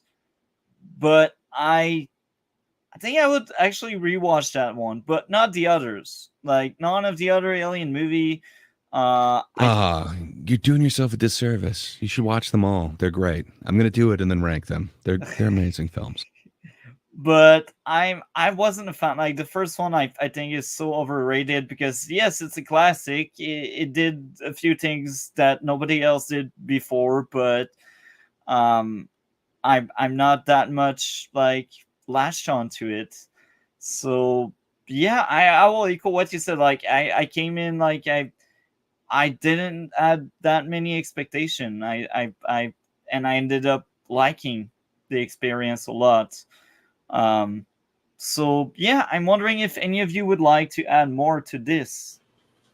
Not particularly. Yeah, I think there's do- one thing that I forgot to mention was the score in this. It's also just like amazing. Oh yeah, They hit the horror notes just like perfect, and this to me is the most memorable like Alien score since the original, I would think. I like a lot of James Cameron's kind of action 80s one in there, but I got to be honest, it's not something that I would just like sit and listen to. It was beautiful and haunting, the score in this one when they're in space. It's just, it's beautiful. That was the one thing that I didn't mention. I mentioned the sound design before. Everything in this is great. Again, they go back to all these vintage things, but everything looks amazing. Everything sounds amazing.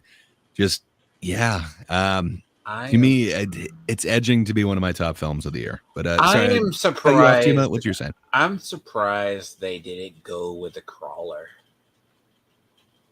Like, I am so shocked that wasn't anywhere in one of the vehicles. You know the one I'm talking about, too. I don't really, but maybe Gray does. Gray does. Do you? Oh yeah. The famous. It's the it's like the military crawler thing that they have. Yeah, that thing is awesome. I absolutely love that thing. It's like you see something, I think you see it like one, but you know the practical special effects in the film are amazing because like they actually do like modeling like you would see in the old Star Wars with the models with a meteorite. Like, that's not... Like, I think the only CGI you see is, like, in the blood part. So a lot of it seems like created sets. Yeah. It is. They did real sets and as much practical as they could. Like the chest burster is this really cool practical thing. You can see some behind the scenes on it, but even that they barely went CG with. It's just assistance. Same thing with the miniatures for like the ships and everything. There's little tiny augmentations in there, but man, it looks amazing.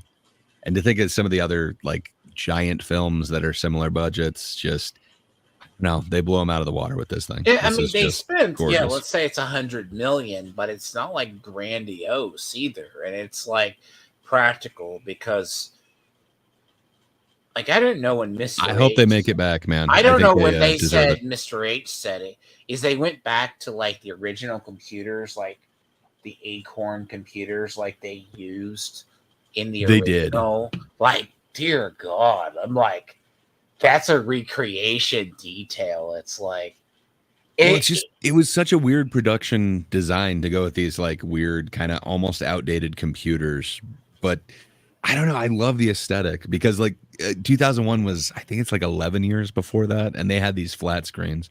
They could have done it, but instead they went with these weird, like CRT ones that just have the green text or whatever. I don't It's think Multi so has amazing. seen it. Like, I don't think Multi has seen it.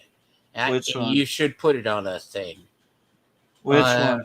Ghost in a Shell. Oh yeah, we did see it. Oh, we watched that one not too long ago. Yeah. That one's Yeah. pretty fun.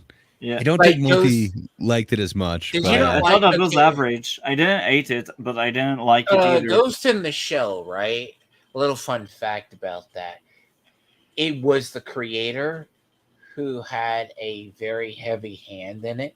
Like it is like cyberpunk style future, but it also has the practical effects in it. Yeah. Like, it goes back to what made the like, it does help, right? Some people I could see, but it all depends where it goes. Like this, if I had to say, was one of the better movies I like in the year because it's like a sleeper. Now, the idea is, and it's surprising that they had, it's pretty much as I said, it's nonstop action.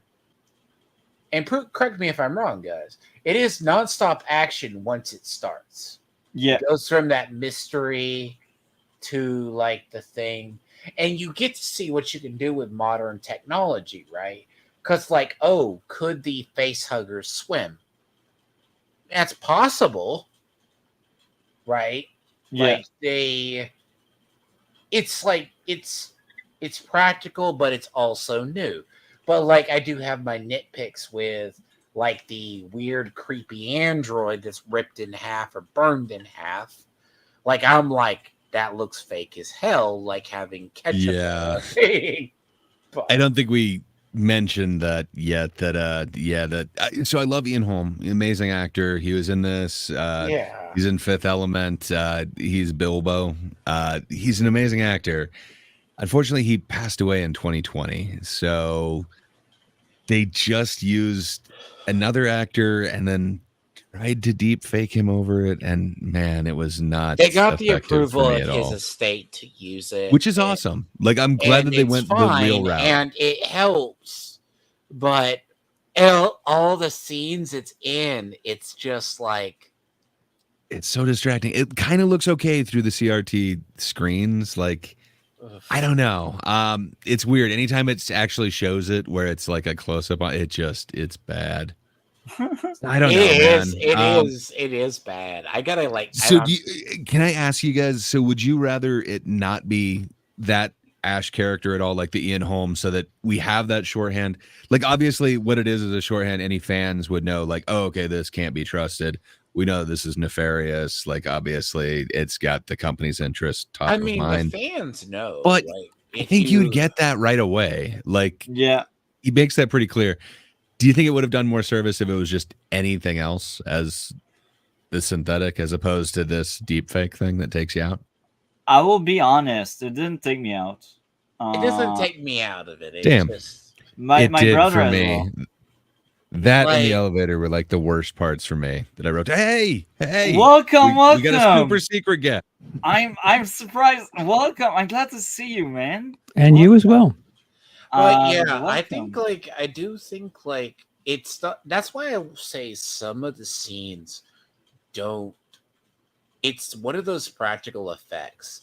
They wish to explain it, but it doesn't work. Like they do not really say about the Romulus and Remus sides of the station either, because it was a half military station, half science station.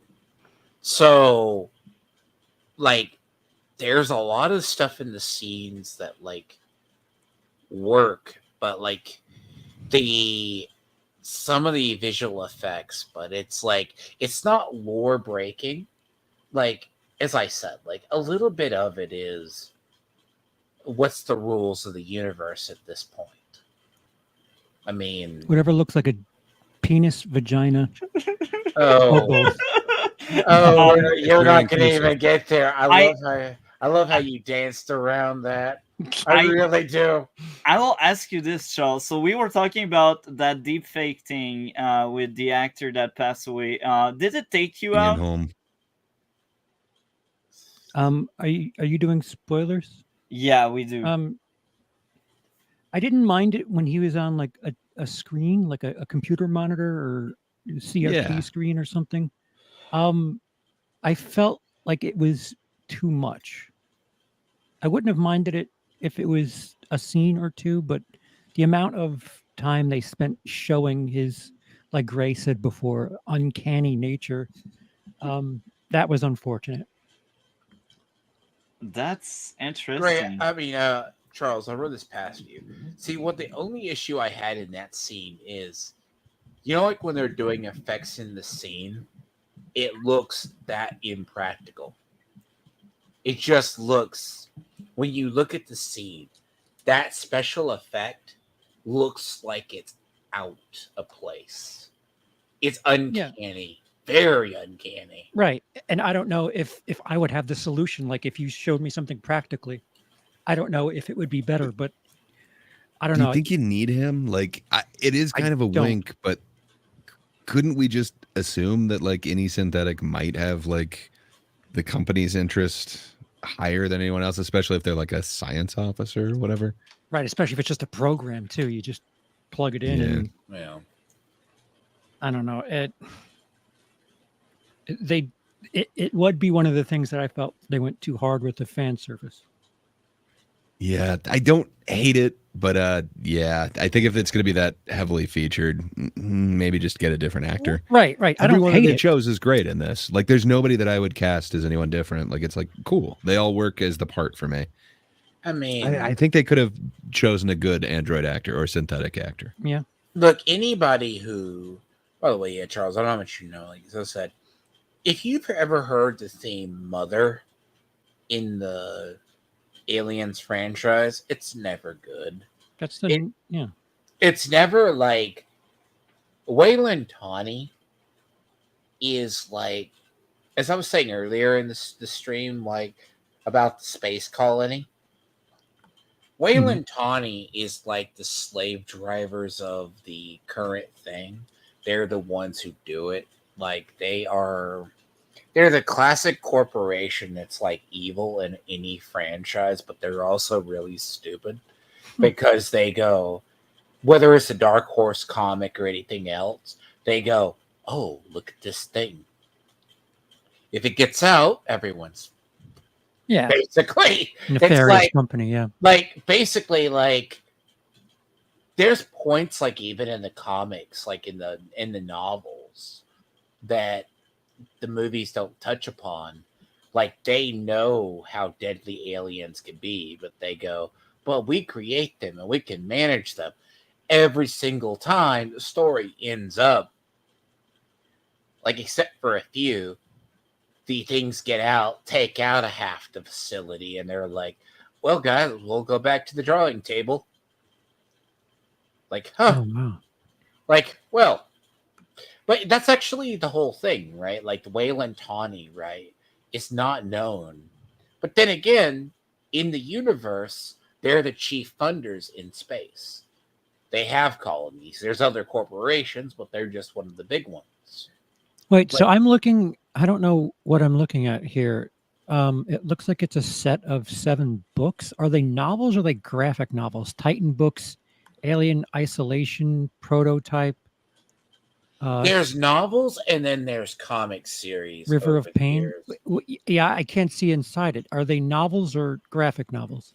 What I'm looking at. They've got both. I think you're looking at novels, Okay. but they do also have like different sets too. Like they used to have the Dark Horse ones, and they've got kind of a newer one as well that I don't believe is Dark Horse. So, like, But- so But Charles, none of them kind of follow the same continuity. So Charles, in one of the like films, right? Like Earth Hive is a series of novels. Like there were the novels that ran along the books.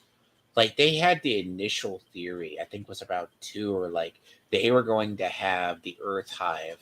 Like, oh, one alien or group of aliens makes it onto the Earth and they invade the Earth. Because Earth Hive was a big story. But there's always been like a long running like groups of series. There's like Alien Isolation. There's also like novelizations of like the hypothetical Alien 4, or like basically it would have been what Hicks and Newt did, and 3 didn't happen.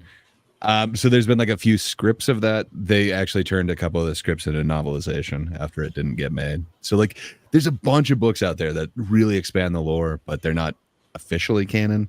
That's officially cool. It's just what's in these shows, and now what Ridley Scott did with Prometheus and Covenant. So like, see, Charles, like this was explaining. He's asking us to rank all 13 of the films.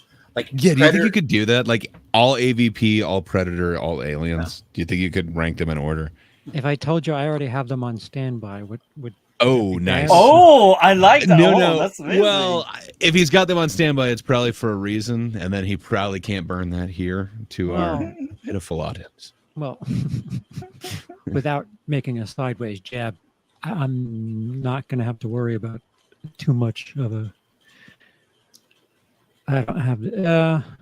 Yeah, I like, can. would you? Here's my thought, and I give this. maybe I look at the Aliens films as different than the Predator film. Oh yeah, I mean obviously. Yeah, like I They're can't put them on the very same different. ranking. They are very I different. think they're kind of like a Y shape, where then they do kind of converge for this off branch on both of them that is AVP. But I don't view any of those as like canon to Predator or canon to Aliens. Maybe I'm wrong. Yeah. So I'm looking May- at my list of 14, and my top 3 are Alien movies. Oh, that's Ooh, interesting. really? Which ones? Well, he can't give that away here, No, but it's he's fine, making it's that clear. fine. But Predator doesn't make an appearance in the top 3. It's got like the so- best handshake in history. It's cinematic gold, man. I strongly Right, so- disagree with Charles, but I'm curious to hear about that top 3. Okay, 14 is Requiem. 13 Yeah, that makes sense. is Resurrection. 12 Wow. is Alien 3. 11 is Wow. Predator 2. 10 is AVP. 9 is Alien Covenant. 8 is The Predator. 7 is Prey. 6 is Prometheus. 5 is Predators. 4 is Predator. 3 is Alien Romulus. 2 is Aliens, and 1 is Alien. Oh, That's that's interesting. Pretty close to your list, but I don't know if I Really? have to mix Predator in there. I think Predator might get. I don't know. Might get my number 2 spot. I don't know. It's hard to say. That's why I got to have Okay. like 2 convergent my lists, number like 2. Predator and Aliens, and then Is that your they can 2? join at the end. That's my number 2 But, Predator. The Predator? But Really? yeah, I think I. No, Predator, just Predator. Yeah, the original one, first the Schwarzenegger one. Yeah. yeah. But number 2 is what you're putting it at. Okay. Huh. Fair enough. That's I do enjoy that. It is cinematic history. That handshake. It is gold. Thank you for the fair enough. exclusive, man. You're good. Yes, you're welcome. Now, I mean, I'll probably forget it and Okay. change it too. Well, we I haven't will- thrown our Romulus in there, so I guess it's Yeah, it's our not turn. yet, So, not yet, not yet. oh, not yet. We just made Charles Soon. do it, but nice. Gotcha. Soon, Gotcha. Oh. soon. So Wow. I would have Canary in the to coal like mine. I have to go back into like the Predators. Like The I Lord, kinda, Lord. I want to say something for like at least 15 minutes. I will say it. Okay, well, let me just interrupt so- you for no, please go. Okay. You mentioned like music, the score, and all, and I agree with you. And I will go as far to say it's probably my second favorite score this year in the movies I've seen. My favorite would be The Fall Guy, in terms of score, but Romulus is a very close second.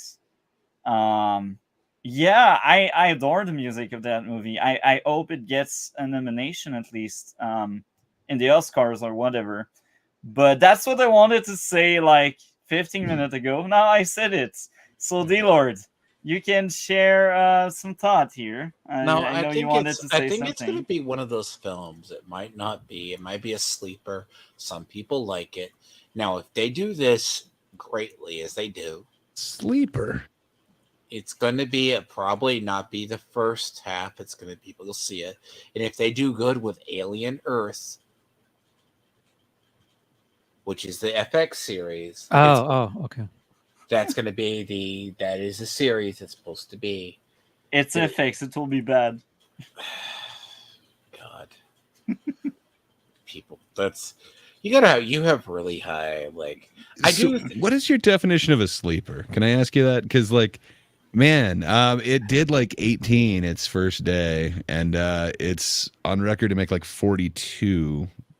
I'm sorry to steal your thing, Charles, but Just talk about I stand-up don't- comedy next, please. so anyway, what think George it's gonna- Carlin really meant was I think what it is, okay, the reason why I say it's going to be kind of a sleeper, I think people were anticipating it or they're waiting on the first reviews. I do think it's going to be good, but I don't know how it's not going to have it's definitely going to make its money back, but I could be wrong. Like people were waiting for dude, it. it's doing it ends with us numbers. Both bad and good at the same time. The fact you're comparing those two films. Oh, no, I've seen it. Like, the only reason I know it ends with us is because that crap was trending on Twitter. Which lies, because it doesn't end with them. I'm just like, good. Now, I don't want to know. That film, I looked the premise of it up, and I'm just like, oh, God. But that film is definitely... I've seen it. I'm sure. I wish you luck. It's like me having to watch Miss Sparkles trying to drag me to watch Madam Web that she didn't even want to watch. That's funny. She needs to see it. Pretty I funny. was needs going to see to it. watch it with her. She chose not to. She And then needs to she see did it. not want to watch Alien Romulus with She chose wisely. That's a masterpiece, Madame Web. That's like the best movie of the year. No. It shares an actress. There's a connection here. Okay, can I Yeah. say this? We're next week we're gonna have to review The Crow, and that movie I'm going in with no bias or no. I cannot wait to watch it because I I'm feel going like in it'll there be with another no- disaster like that. I'm waiting for. I am going in there with bland hopes, and I'm not thinking it's going to be horrible, but You said you're going to try to not be biased. I don't think I can do that. I didn't like the first one. I didn't like the follow-up ones. Like, I don't think it's going to be for me. But I Oh, there was remember more than one Crow? I was sure there was only okay, one there Crow. was two. Yeah, Okay, there's the one- City of Angels or City of something. There's There's the like second one, it's and- like the first one where Brandon Lee died, then they made a sequel, then they made a TV series. Then I they've had need to see them all. They for, have a No, you really comic don't. of it too, and then there's made for TV movies, and yeah, it's the TV show's not bad. I mean, but yeah, like we're going into the weird movies. Like the Alien Romulus does have enough fan service. Hey, Ugh. does anybody's uncle have tickets to that because my uncle appeared to have he closed his car down, and I can't find Oh. Romulus. Really? Yeah, Yeah. I got a couple of uncles. that's good. Sure. Thank you. What are I'll you trying appreciate to a ride. find? What are you trying to find? My uncle's house where Romulus, the tickets for the theater are there. It's not. He moved, and The door's locked for some reason. I can't get It's- access yeah. to his. I mean, that's not really unclely. Yeah. No, there's a way. Used to be a little bit more welcoming. Yeah, True. yeah, just gone. Just doesn't tell me he's leaving. Now, by the way, Okay. Charles, how did you feel? I know you said this earlier. How did you like the setup? How it stayed at a constant pace? The movie. Yeah. I appreciated it. The first act I felt was quote unquote the slowest act, but it was really building. It wasn't exactly action packed, but I'm fine with that. I felt the pace was fine, and it But like really you've was. seen kind of a colony before, but it was the terraforming one that like, it didn't really have inhabitants. This is awesome. Like it's kind of expanding. Yeah, the whole- even I really like that series. I Right. would have been down to see more of that actual world. you're talking about aliens, right? Well, I mean the world in this one Right. Like I would want to see her mining colony. I would want to see what a daily life is like. Instead, Yeah. we just see that she's done with it. So let's get her up there, and then nothing. Hi, Austin. Welcome to I'm the totally stream. not late. What's up, guys? No, you're totally not late. Yeah, exactly. Welcome. Wow, we are crowded. I like that. Wow, I'm surprised. That's amazing. Anyway, sorry to disrupt the show. I will let. I'm sorry. I think what's I going cut on? off Charles. Go on. Charles was saying something, and I just mentioned I wanted to kind of expand that lore of the. See, The I think original it's world. like it starts from the world. Excuse me, Charles. And then I should say, Charles, how I view it. I think the pacing, how all alien movies or the concept of any of the stuff comes through. Somebody comes across. Like I think that the parts to me, right? That's why I ask you is more the movie. Like I like how it paces itself, it builds the suspense and stuff. Then it just goes straight into the action. You could try to nitpick it, but it goes into the whole thing. And when they go from the Romulus side to the Remus side, the military side, it's very different. Like it has that feel. It's not like something that it's a good entertaining flick from start to finish for me. I wonder what your thoughts are. Yeah, I agree.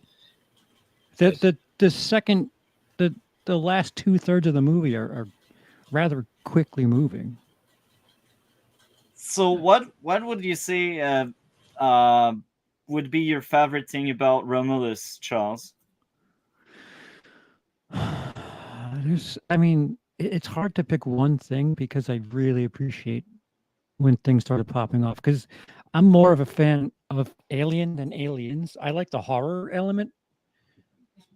And everything that happens in the third act is like primo sci-fi horror. And I like Prometheus a lot. And the fourth act is quite pleasing to me. So it's hard to That's narrow cool. it down to one thing. And what did you think of the score? I do remember it's the first score. Well, Prometheus was a really good score. I know I liked it more than Covenant. And actually, I think I've liked it. If Prometheus didn't exist, I think it would be my favorite score in the last 30 years or whatever. Wow. From Alien, that is. Damn. This one, Romulus or the original? Romulus. Romulus, Okay. yeah. We already had a very in-length talk about the IP prior Romulus review. So right now the focus is Romulus, but I know some people came in a bit later, so we can always go back to that after the Romulus review. I don't know what you're talking about, man. I came on right on time. It's true. I've been here all along. That's rude of you to not notice. Yeah, I'm a I little just didn't upset. see you backstage. Jeez, man. Been sitting So here for 2 hours. so Charles, anything you'd like to share that you enjoyed about Romulus before I pass on the mic to the new panelists? Get away from her, you bitch. Look, God. I think outside, I actually think, I was telling him earlier too, I think Rain and Andy's character, they do a lot to sell the film. Like, it's good chemistry for a set. Like, at least in my opinion, though. Yeah, I think Andy, when he gets like the upgrade or the SD card inserted, the fact that we see like a different variation of him and like what his goals are changed, because I felt like Rain was a bit more of a protector of him, as awkward as that seems, but towards the end of the movie it's inverted, and I kind of appreciated that dynamic. That's interesting. For sure. Yeah, if I had to choose one thing, my thing would have been, Andy. That whole performance is just like amazing. Again, this is like one of my favorite synthetics in this entire universe. I think I might rank him a little bit above David, but we'll see. I know he didn't fight himself, so it's tough. But some could argue Or- that or those kiss seizures he was having were. Yeah, he Oh, didn't- that's true. That's true. Didn't fillet himself either. Come on. Exactly. But what's your experience with it, Austin? You a fan or no? We're all kind of fanboying so far. You the dissenting opinion? I unfortunately hadn't seen anything prior. I just got off another stream, but yeah, I thought it was good. that's about. I mean, I had a lot of issues with it. For the most Mention part. them. I'm curious to hear enough. about yours. Maybe you will echo some of the things I said. I don't know. I want to hear them out. I The thought odds of that are like pretty slim, multi. Hey, I think let me dream, okay? let me dream. Look, I think it like I said, it did a good job of, I guess, kind of bringing the franchise, back to the Aliens era, which is cool. But I'm not gonna lie, I was into Prometheus and Covenant and Great. kind of what Scott was doing, with this whole like, Aliens is now bigger than were people trapped on a spaceship for a confined amount of time trying to survive. Aliens, now we're talking about like God and who created us and who does the created that we made serve if we do find our creator, and all these much bigger like themes and elements that I thought really, like, for me, I loved where that franchise started to go. It's like, this is bigger than those things. And so this just felt very unoriginal for the most part. It's a lot of copy and paste. Like, and when I say, I mean literal copy and paste shots and or moments that we all love from one or two.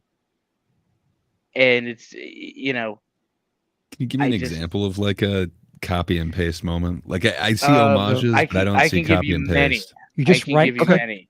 The let's see, the first one, obviously the alien horde rushing at you from the upside down angle from Aliens 2. Then you have the shot of her walking out of the elevator with the steam and the siren, looking up with her short hair in the wind like Aliens 2. And then you have the scene of him Remember teaching her Verities? the gun just like Aliens 2. And then you have the shaky cam from when they first enter, the shaky like close shot, close up shots cam I from when they see those first as enter the homages, ship. man.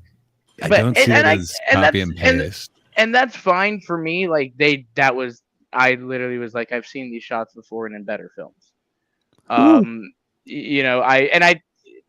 That's fine. I'm glad. Like, Couldn't you literally say that about I any think- shot? Like, okay, here's like a two shot. Here's Well, whatever I've not seen it in a really, better film. because Here's But even Citizen Kane did e- it better.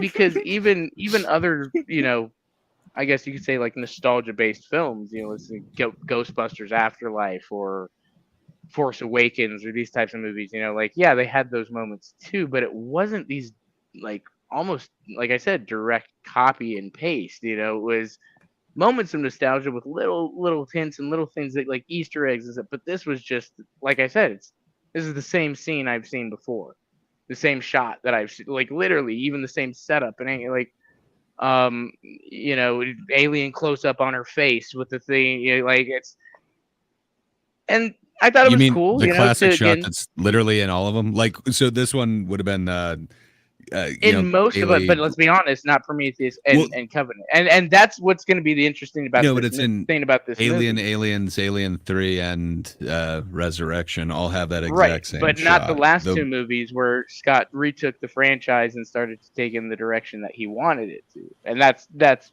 again I just fine don't know that to I'd call it a copy and paste. Like, did you call it a people copy and that paste when James Cameron did that same shot where it's showing Ripley and then behind her an alien drops down? Were you alive when Alien came out? Well, fair enough. I guess none of us were When Alien alive came- during that time. But no, but you know what I mean? Like, do you consider those like copy and paste where it's not like an homage to this is what the series does? that's more, I Yeah. would say that's more of an homage, because I didn't see like literally maybe 10 or 15 shots of the same exact thing from Alien in Aliens. You know, I saw a couple things, and like you said, homages, things like, yeah, I would say those are homages.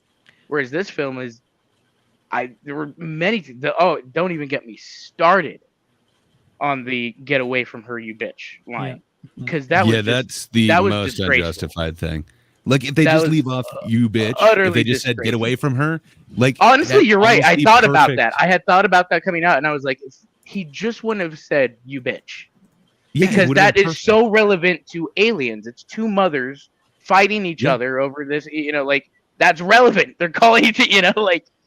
I've heard a couple and so people now- really love that line, and I don't understand it. Well, no, yeah. Andy's, whatever you want to call it, performance of it, where he's like almost questioning it as he says it. Well, I didn't think he was questioning it. He just went back to Andy had that stutter, that kind of weird android, you know, stutter. So it's just that he stuttered and goes, bitch, you know, and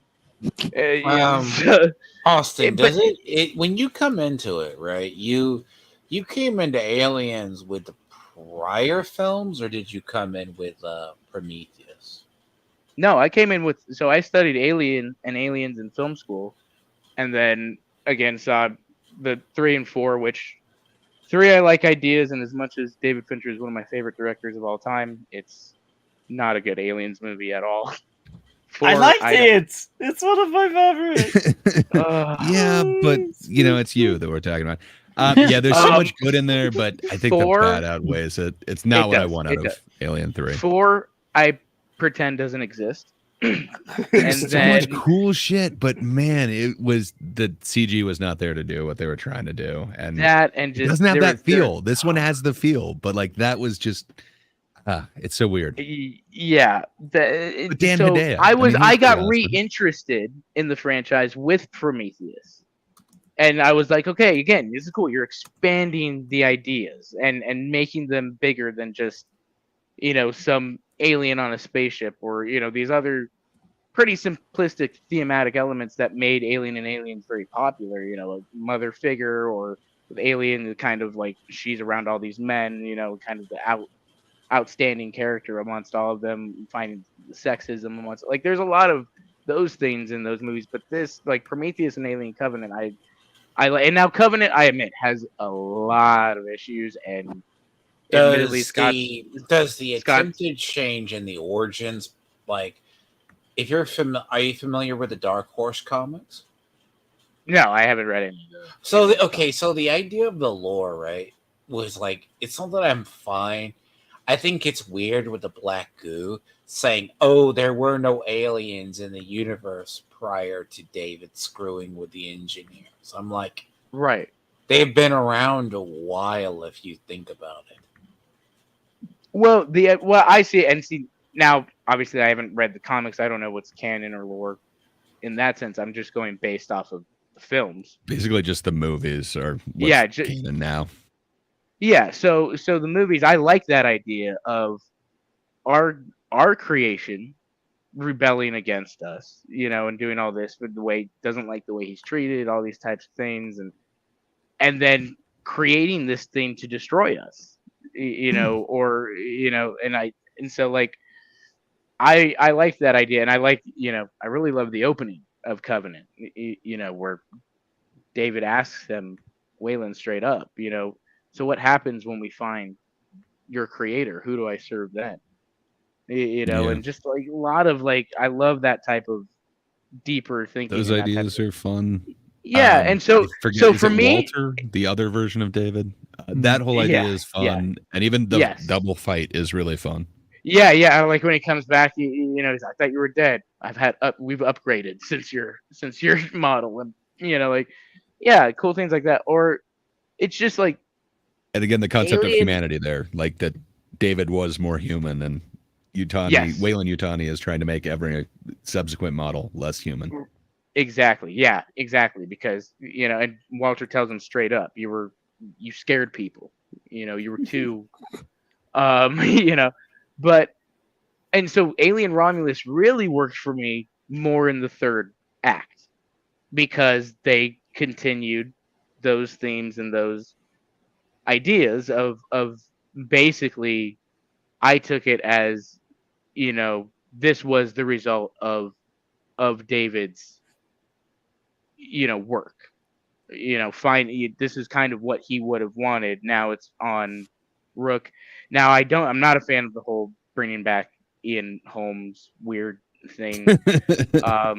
I think they could have honestly either brought fucking Michael Fassbender back or That could be fun too. Cast somebody new. I think anybody would be great. I do think it's you think interesting. it's for the shorthand? Like people see him home, they know he's going to be the evil robot. Yeah, they knew. Yeah, absolutely, they knew that.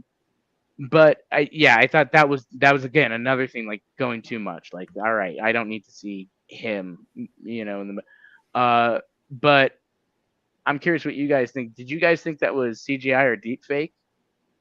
Deep fake. It's supposed to be. There's a big deep fake technology, but I think it looks like it's a photo wrap to me. I'll be honest, but I don't know. I thought with all the practical stuff they had been doing, I thought it was an animatronic.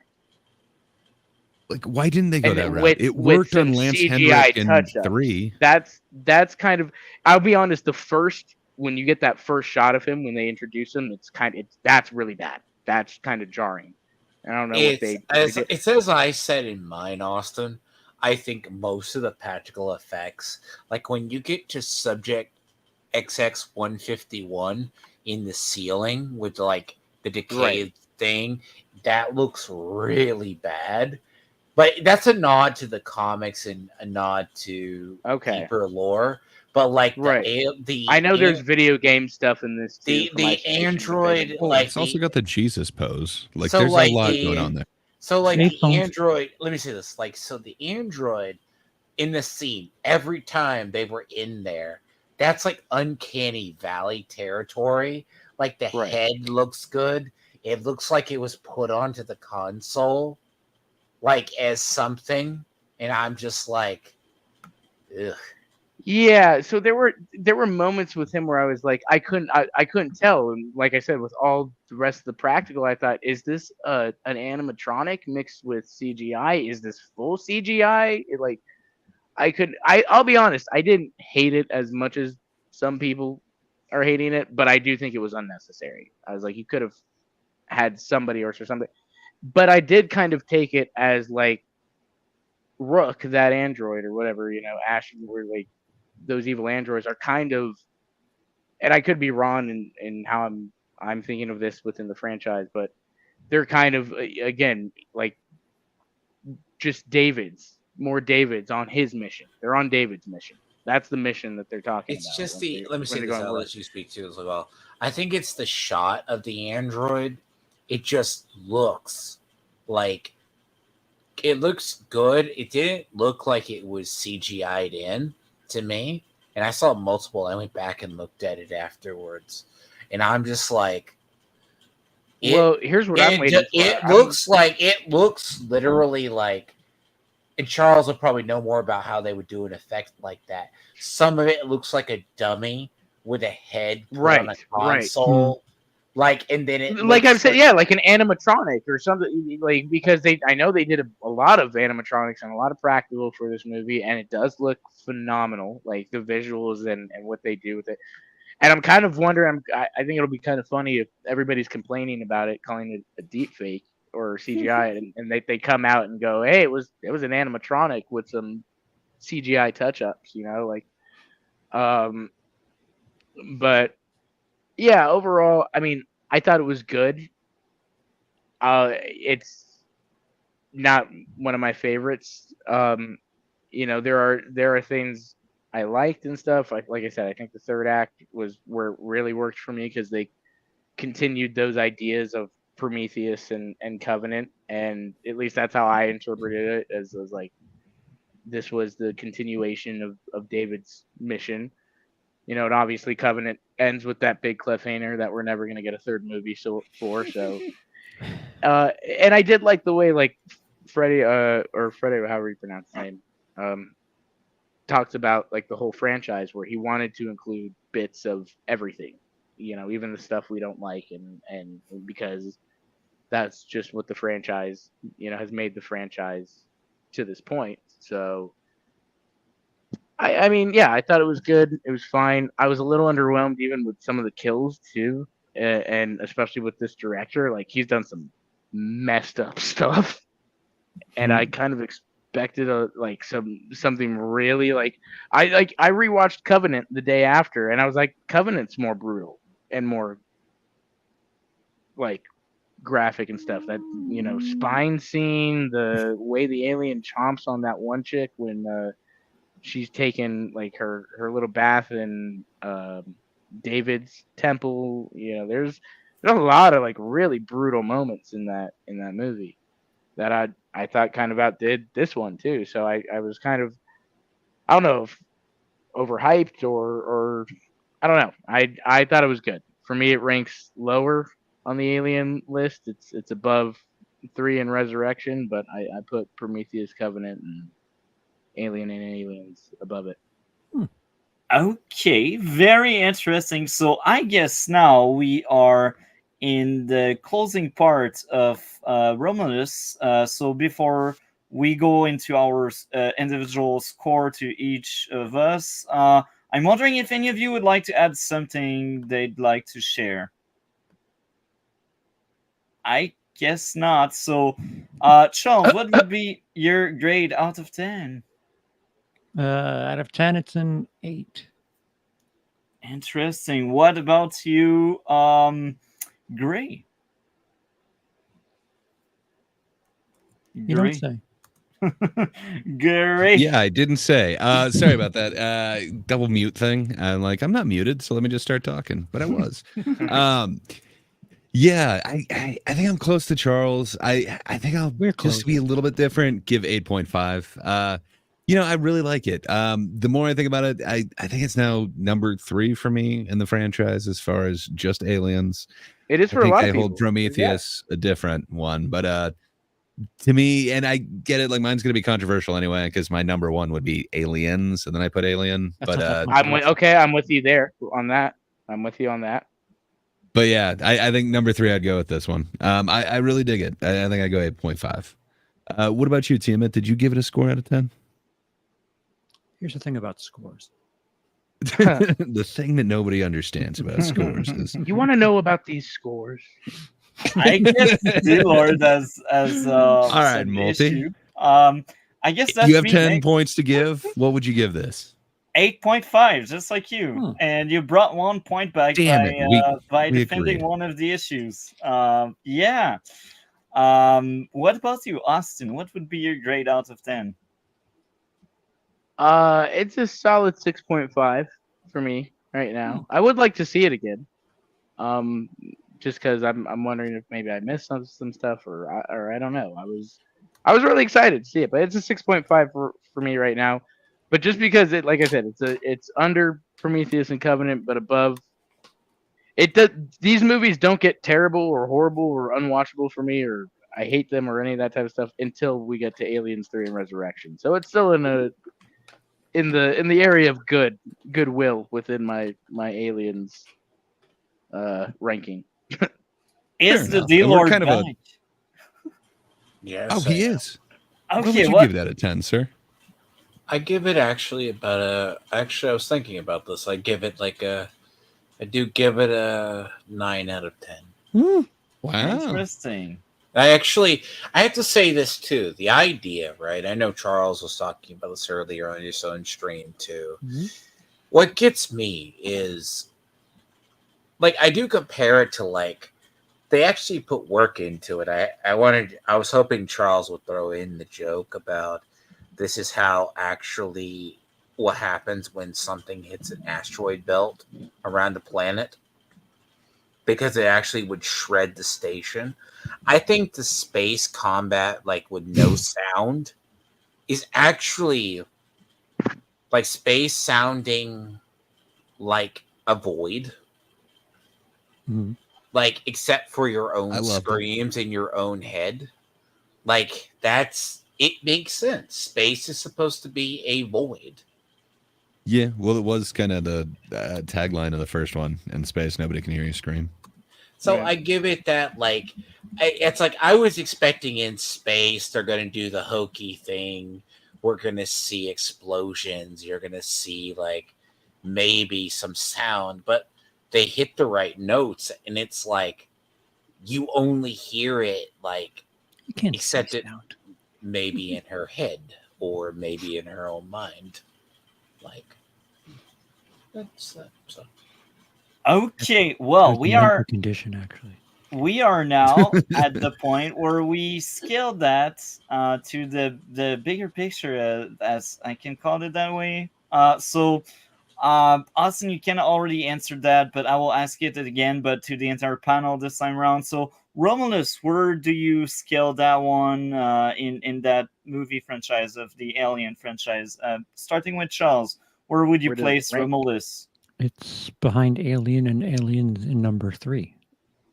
Interesting. What about you, Gray? I kind of apparently jumped the gun and said it earlier, but I agree. I just have Aliens as number 1, Alien number 2, Romulus is 3. But I don't know. We are kind of fanboys for it over here. I have a feeling Austin might have it lower, which would be interesting. Yeah. For me, it goes Aliens, Alien, Prometheus, Covenant, Romulus, and then the 2 we don't talk about. Hey man, I like those 2. I can find things like Winona, man. Okay. I'll give you. I can find things with 3 just because of my love for Fincher. 4. It's funny because he doesn't love that movie. I know. He doesn't love it. No, but I'll watch it just out of respect of, like, I know he did it. You know, like, he was the There's some director. cool stuff with the miniatures in that one. There's some really fun technique in that too. There are, like you said, there are cool ideas and stuff, but I think what really, like, kills it is what they do at the beginning is killing off Newton. Yeah, unforgivable. And Ripley. That's But pretty it was bad. my introduction to one of the best Lannisters. I don't know. Good times. So here's the problem. Like, when I have to say I would rank it, right? I put it like Alien, Aliens, and then Romulus, right? Because, and I don't put Covenant. I have those ranked as reboots, which those are a little bit different. It's like saying Prey is a Predator film, but yes, it is. What? They are? Yeah, Prey is a Predator film. It's part of the franchise, man. Yeah. We're just lucky that this one didn't go straight Hulu. I break it up for the other. Prequel. Prometheus and Covenant are just prequels. They take place before Alien. Okay, so the idea, right, is 3 had, as a person who grew up, saw it, it's like, yeah, it made great toys and a great concept with the quadrupedal aliens, and then you get into the weird different variations like of xenomorphs. Yeah, like, okay, folks, that's how it works, right? Like, the Praetorian really wasn't a thing until, like, one of the movies. It was kind of hinted at, but it's like it's when you become too big in your own thing, and then that's when you get grandiose. I like that your standards start with toys. Well, Well, they what got you're a saying little is bit carried what you're away. saying is you would really we- don't like the Prometheus and Alien Covenant stuff. Xenomorph didn't Okay, happen. all right. You do not. I'd have to see Charles one day. So you're gonna make the argument that no movie is made with merchandising in mind. Oh no, no, of course not. It's just what I prefer. Well, but let's be I don't have a honest. bottom line. Honest too. Aliens wasn't really made with merchandise. It's an Right. R-rated xenomorph. No. It kind of came out, got what, lucky. 86 or something. Yeah, like the early it got 90s when lucky Toys that- came out. Twilight. So It got lucky in that I just saw a thing on Twitter too of like a bunch of interviews of they did after Aliens or Alien when it came out, and people brought their kids to it, and they're like, so do you think you should have brought your kids? And like right there with their 10-year-old standing next to them, they're like, yeah, no, I made a terrible mistake. So, yeah, It is it's like it's the argument but that- they got lucky in that all those kids saw it, and sure, though now it's gonna sell toys, but it's not. I don't think those movies are made with toys in mind, considering it's okay, rated. it's kind of like you don't show it's kind of like even the television version of it with like the guy who was originally Tim Curry? Tim Curry, The Tim Pennywise. Curry? Yeah, The- like even that gave people, was it chlorophobia? Like the The cleophobia. fear of chloroform? Fear of bleach. What is it like? The fear. It gave him like the fear of clowns. Like I That- mean, I it think it's a did, healthy fear. but it was a made-for-television movie. It was like it part one and part two were made for television movies, and it still scared kids and gave them a fear of clowns. So You haven't seen The Day After, have you? That's a television movie, and it's horrifying. And it's horrible. I need to see it now. It's about nuclear war. It's awful. Yeah. I've actually seen The Day After. Threads We will is know worse. that. We will Threads is know worse. that. So, I'm wondering if any of you would like to add something before we kind of move on to the outro. I guess not. So, Yeah.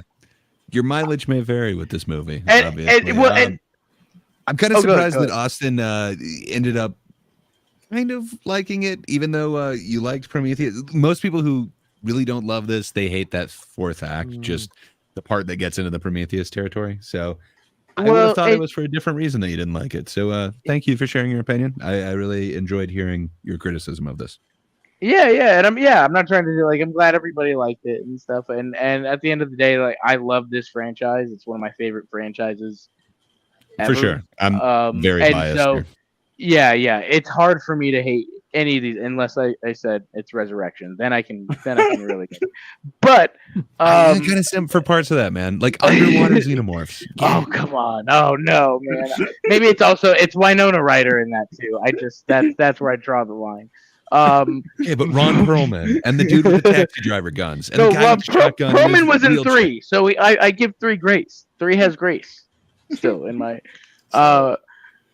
But I'm glad everybody liked it and stuff, and just for me there were certain things that went, didn't work for me, and I'm sure I probably am the person now. I feel like I understand the people that hated on me for liking Prometheus and Covenant, so but again, it's still in my good graces. There's a lot of things to enjoy. I definitely want to rewatch it and see how I feel about it after a second time.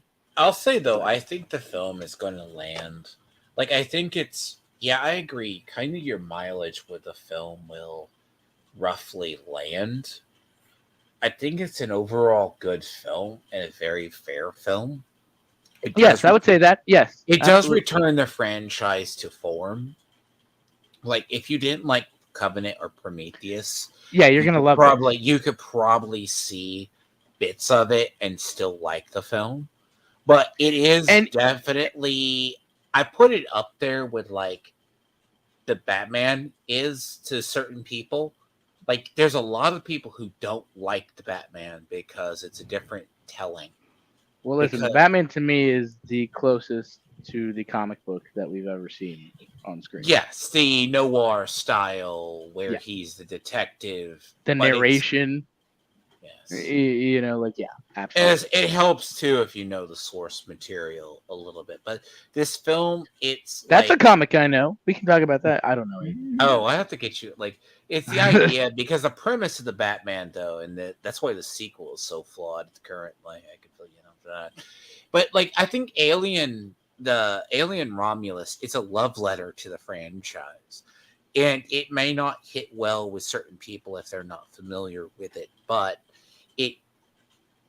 it will get you. It's I recommend it. It's just take it as it goes. Like it's kind of a drawback. It has a little bit of everything.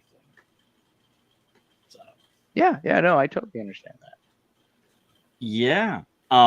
So I guess it's time to do the outro. So Charles, what do you have going on your end of the internet? Well, I just did a stream with Gray about 4 hours ago where we spoiled what we're talking about now. Perhaps even more. I don't know. Yeah, probably more. Yeah. And anything else coming up soon, or No, it's just a regular junk. okay? What about you, Austin? What do you have going on your end of the internet? Yeah, you can find me Borderland Studios. Is the name of the YouTube channel. We got a lot going on over there. Friend of everybody here, Cole, and I have a podcast starting up on Monday where we kind of focus on different directors and their filmographies and what we love about them and people who we admire. We have guests on the podcast, whether it's content creators or we've had a few directors themselves. So yeah, check that out. And it's kind of a channel with everything on it, entertainment, mental health talk, and all this other fun stuff. So if you're into that, check that out. Hell yeah, Well- that podcast is going to be on your channel. Yeah, it's gonna be on my channel. Oh, yeah. I know Gray will probably talk a little bit after this about that. That's amazing. What about you, Gray? What do you have going on your end of the internet? Supposedly videos at some point on my channel, but hey, if you just can't get enough Gray, hey, a whole bunch of friends of this channel and everything are always over on. I was Rizales' just about channel, to, yeah. Shout out Yeah, tomorrow. come I'll over be there for the tomorrow morning. Super Sunday wrap up in like 7 hours or something like that. Oh my Like, God, you it know, is 7 hours away. Jesus. good times. See, do you guys now understand why I'm always joining late? Like, I was- And why I cannot, because I have a sleep usually. Sleep be damned. you don't well, wanna I'm know usually if you're- up early, but of course Saturdays I'm up later, so I'm like I'll be there at some point. The one time I could make it up, like I had insomnia. I woke up and I was like, "Oh, you guys are live. I can join." What else? Because I know you got a lot Yeah, that's going about on. it. Okay, fine. If you still can't get enough, every Thursday there's the Thinkers, and yeah, over on that darn Kidda's channel, a bunch of the friends of the channel as well happen to get along, and it's people from like 3 different continents disagreeing about everything in a civil way, a little bit like what went down here. But I like it. yeah, it's good times. And then if you still can't get enough of at least a couple people on here, go over to Charles's channel for show business every Monday, usually Mondays, sometimes other days, but YouTube at Willis Greedia. Check it out. Ring the bell. You'll know exactly what day. But hey, if you can't get enough of that box office and you want to know if Romulus actually hit its estimates, you'll find out there. Come on over. Your check's in the mail, sir. Thank you. I I'm not think kidding that's you. about That everything. might be the best promo I've ever heard. Gray knows what Every he's word. doing. That was phenomenal. I'm gonna watch everything. You got me. You wait. Dlord, what about That's you? about it. Yeah, what you got going on, Tiemann?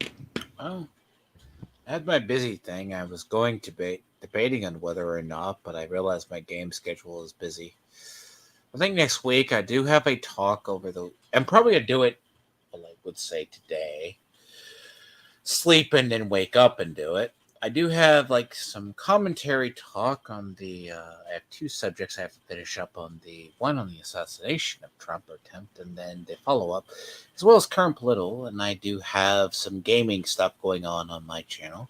I am going to have to start with Tuesday late stream for me that causes me my own sleep schedule to go to hell.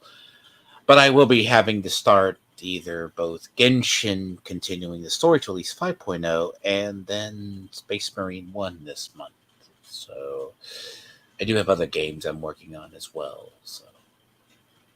And I am debating seriously on starting Black Myth Wukong, and I'm like, that's a 60-hour plus game in my own schedule. Oh, that's a game. Those were words, and I was unsure if I should be offended. Hey, Mopey, what do you have it's going a on? good game, supposedly. I mean, I just want to say, go ahead. I was just gonna say it's just the whole thing, right? When I was about to start, it's like if I do start a game, I just generally don't stop until I complete it. So it's like, yeah, pretty badass. It's like, if I stream it, that's going to be my game for a while. Perfect. Well, on my end, Tuesday, Red Blue Podcast Season 6 Bonus 2, we'll talk about Trap, The Instigators, and Fly Me to the Moon. So if any of you have seen at least two of these three, you're more than the welcome. I think Gray has seen at least two, I believe. I've seen none of them. Can I come on?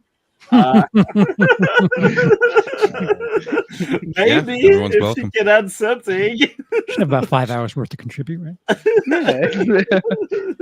I was gonna say too, shout out, because I was like, this is the Aliens review, and we got Long Legs, the Bike Riders, and Fly Me to the Moon. I know. Well, I've seen. I need to work on the background. I suck at making backgrounds. I have to be actually honest. seen the. I did like Long Legs, but that is a film. But it's. You don't need to come. It's a film. Yeah, it's actually good. It's weird. That's an amazing one. I liked it. But yeah, all of you are enjoyed if you rewind. All of you are invited Tuesday if you're available, 5 p.m. Eastern time. I will. I will say though, next week we are going to have to review The Crow. I'm prepared for the worst film ever. Hell yeah! I have Well, it's got to be better than some films this year. I think it will be. I don't better know. than I think Borderlands. this could be up. Yeah, this and Borderlands and Horizon. Okay. Be up for, Madam Web was this year. Can we actually? Yeah, but I laughed at those movies. I laughed at that. Horizon wasn't horrible. It just shouldn't have been a movie. You're talking about Horizon the American Saga. Yes. Dash Chapter 1. Yes. Yeah. I don't know, man. I didn't hate it, but it is really bad that it put like a 10-minute like coming up next. Really Does the mousetrap not count for you guys? Ooh, you see, that's what I'm saying. Like Madam Web and like that one came out. The Rebel Moon franchise is Rebel Moon Part 2 for the That's worst. the one I need came to see. out this year. I need to Winnie see the part Pooh, two. Blood and Honey too. Yeah. Hey, listen.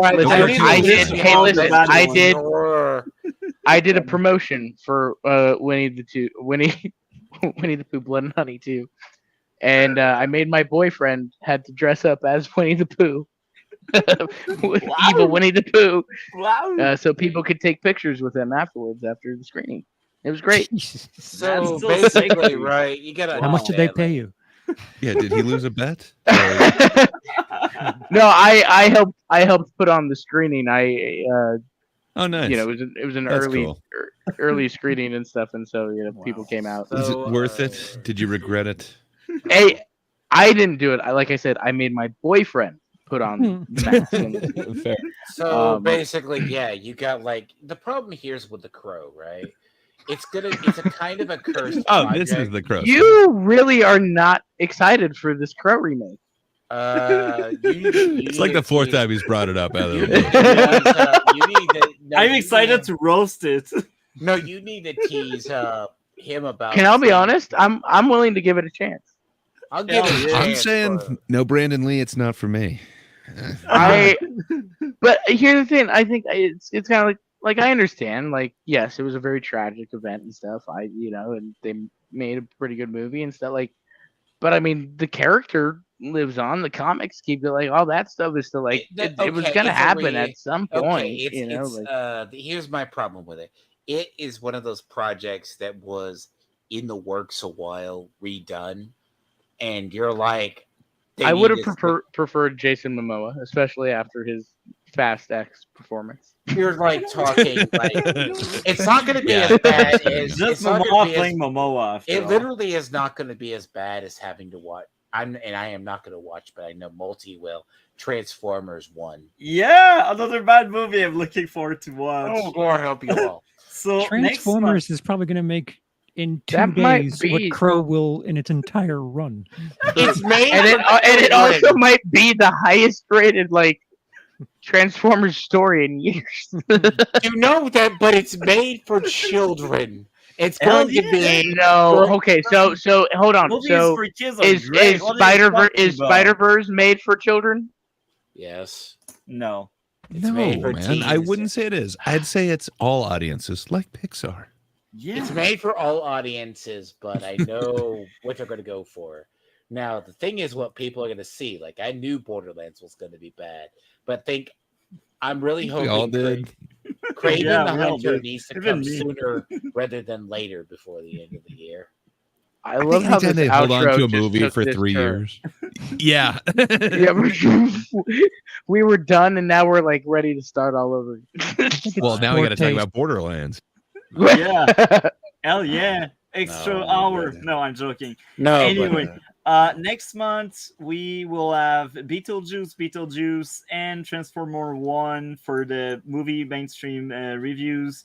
And Red Lou is back with maybe someone that will return. Teasing there. Anyway, Welcome back, Charles. yeah. Yeah, well, Anyway, thank you a lot to all of you. That was amazing. I'm surprised. I thought that would be like Dlord, me, and Grey, but we ended up having 6 people on the panel. Shout out Miss Sparkle that had some technical issues, but wow, I was surprised. Anyway, thank you a lot, everyone, and we Thanks for are having us, out. man. Yeah. Thank you. Slow wave.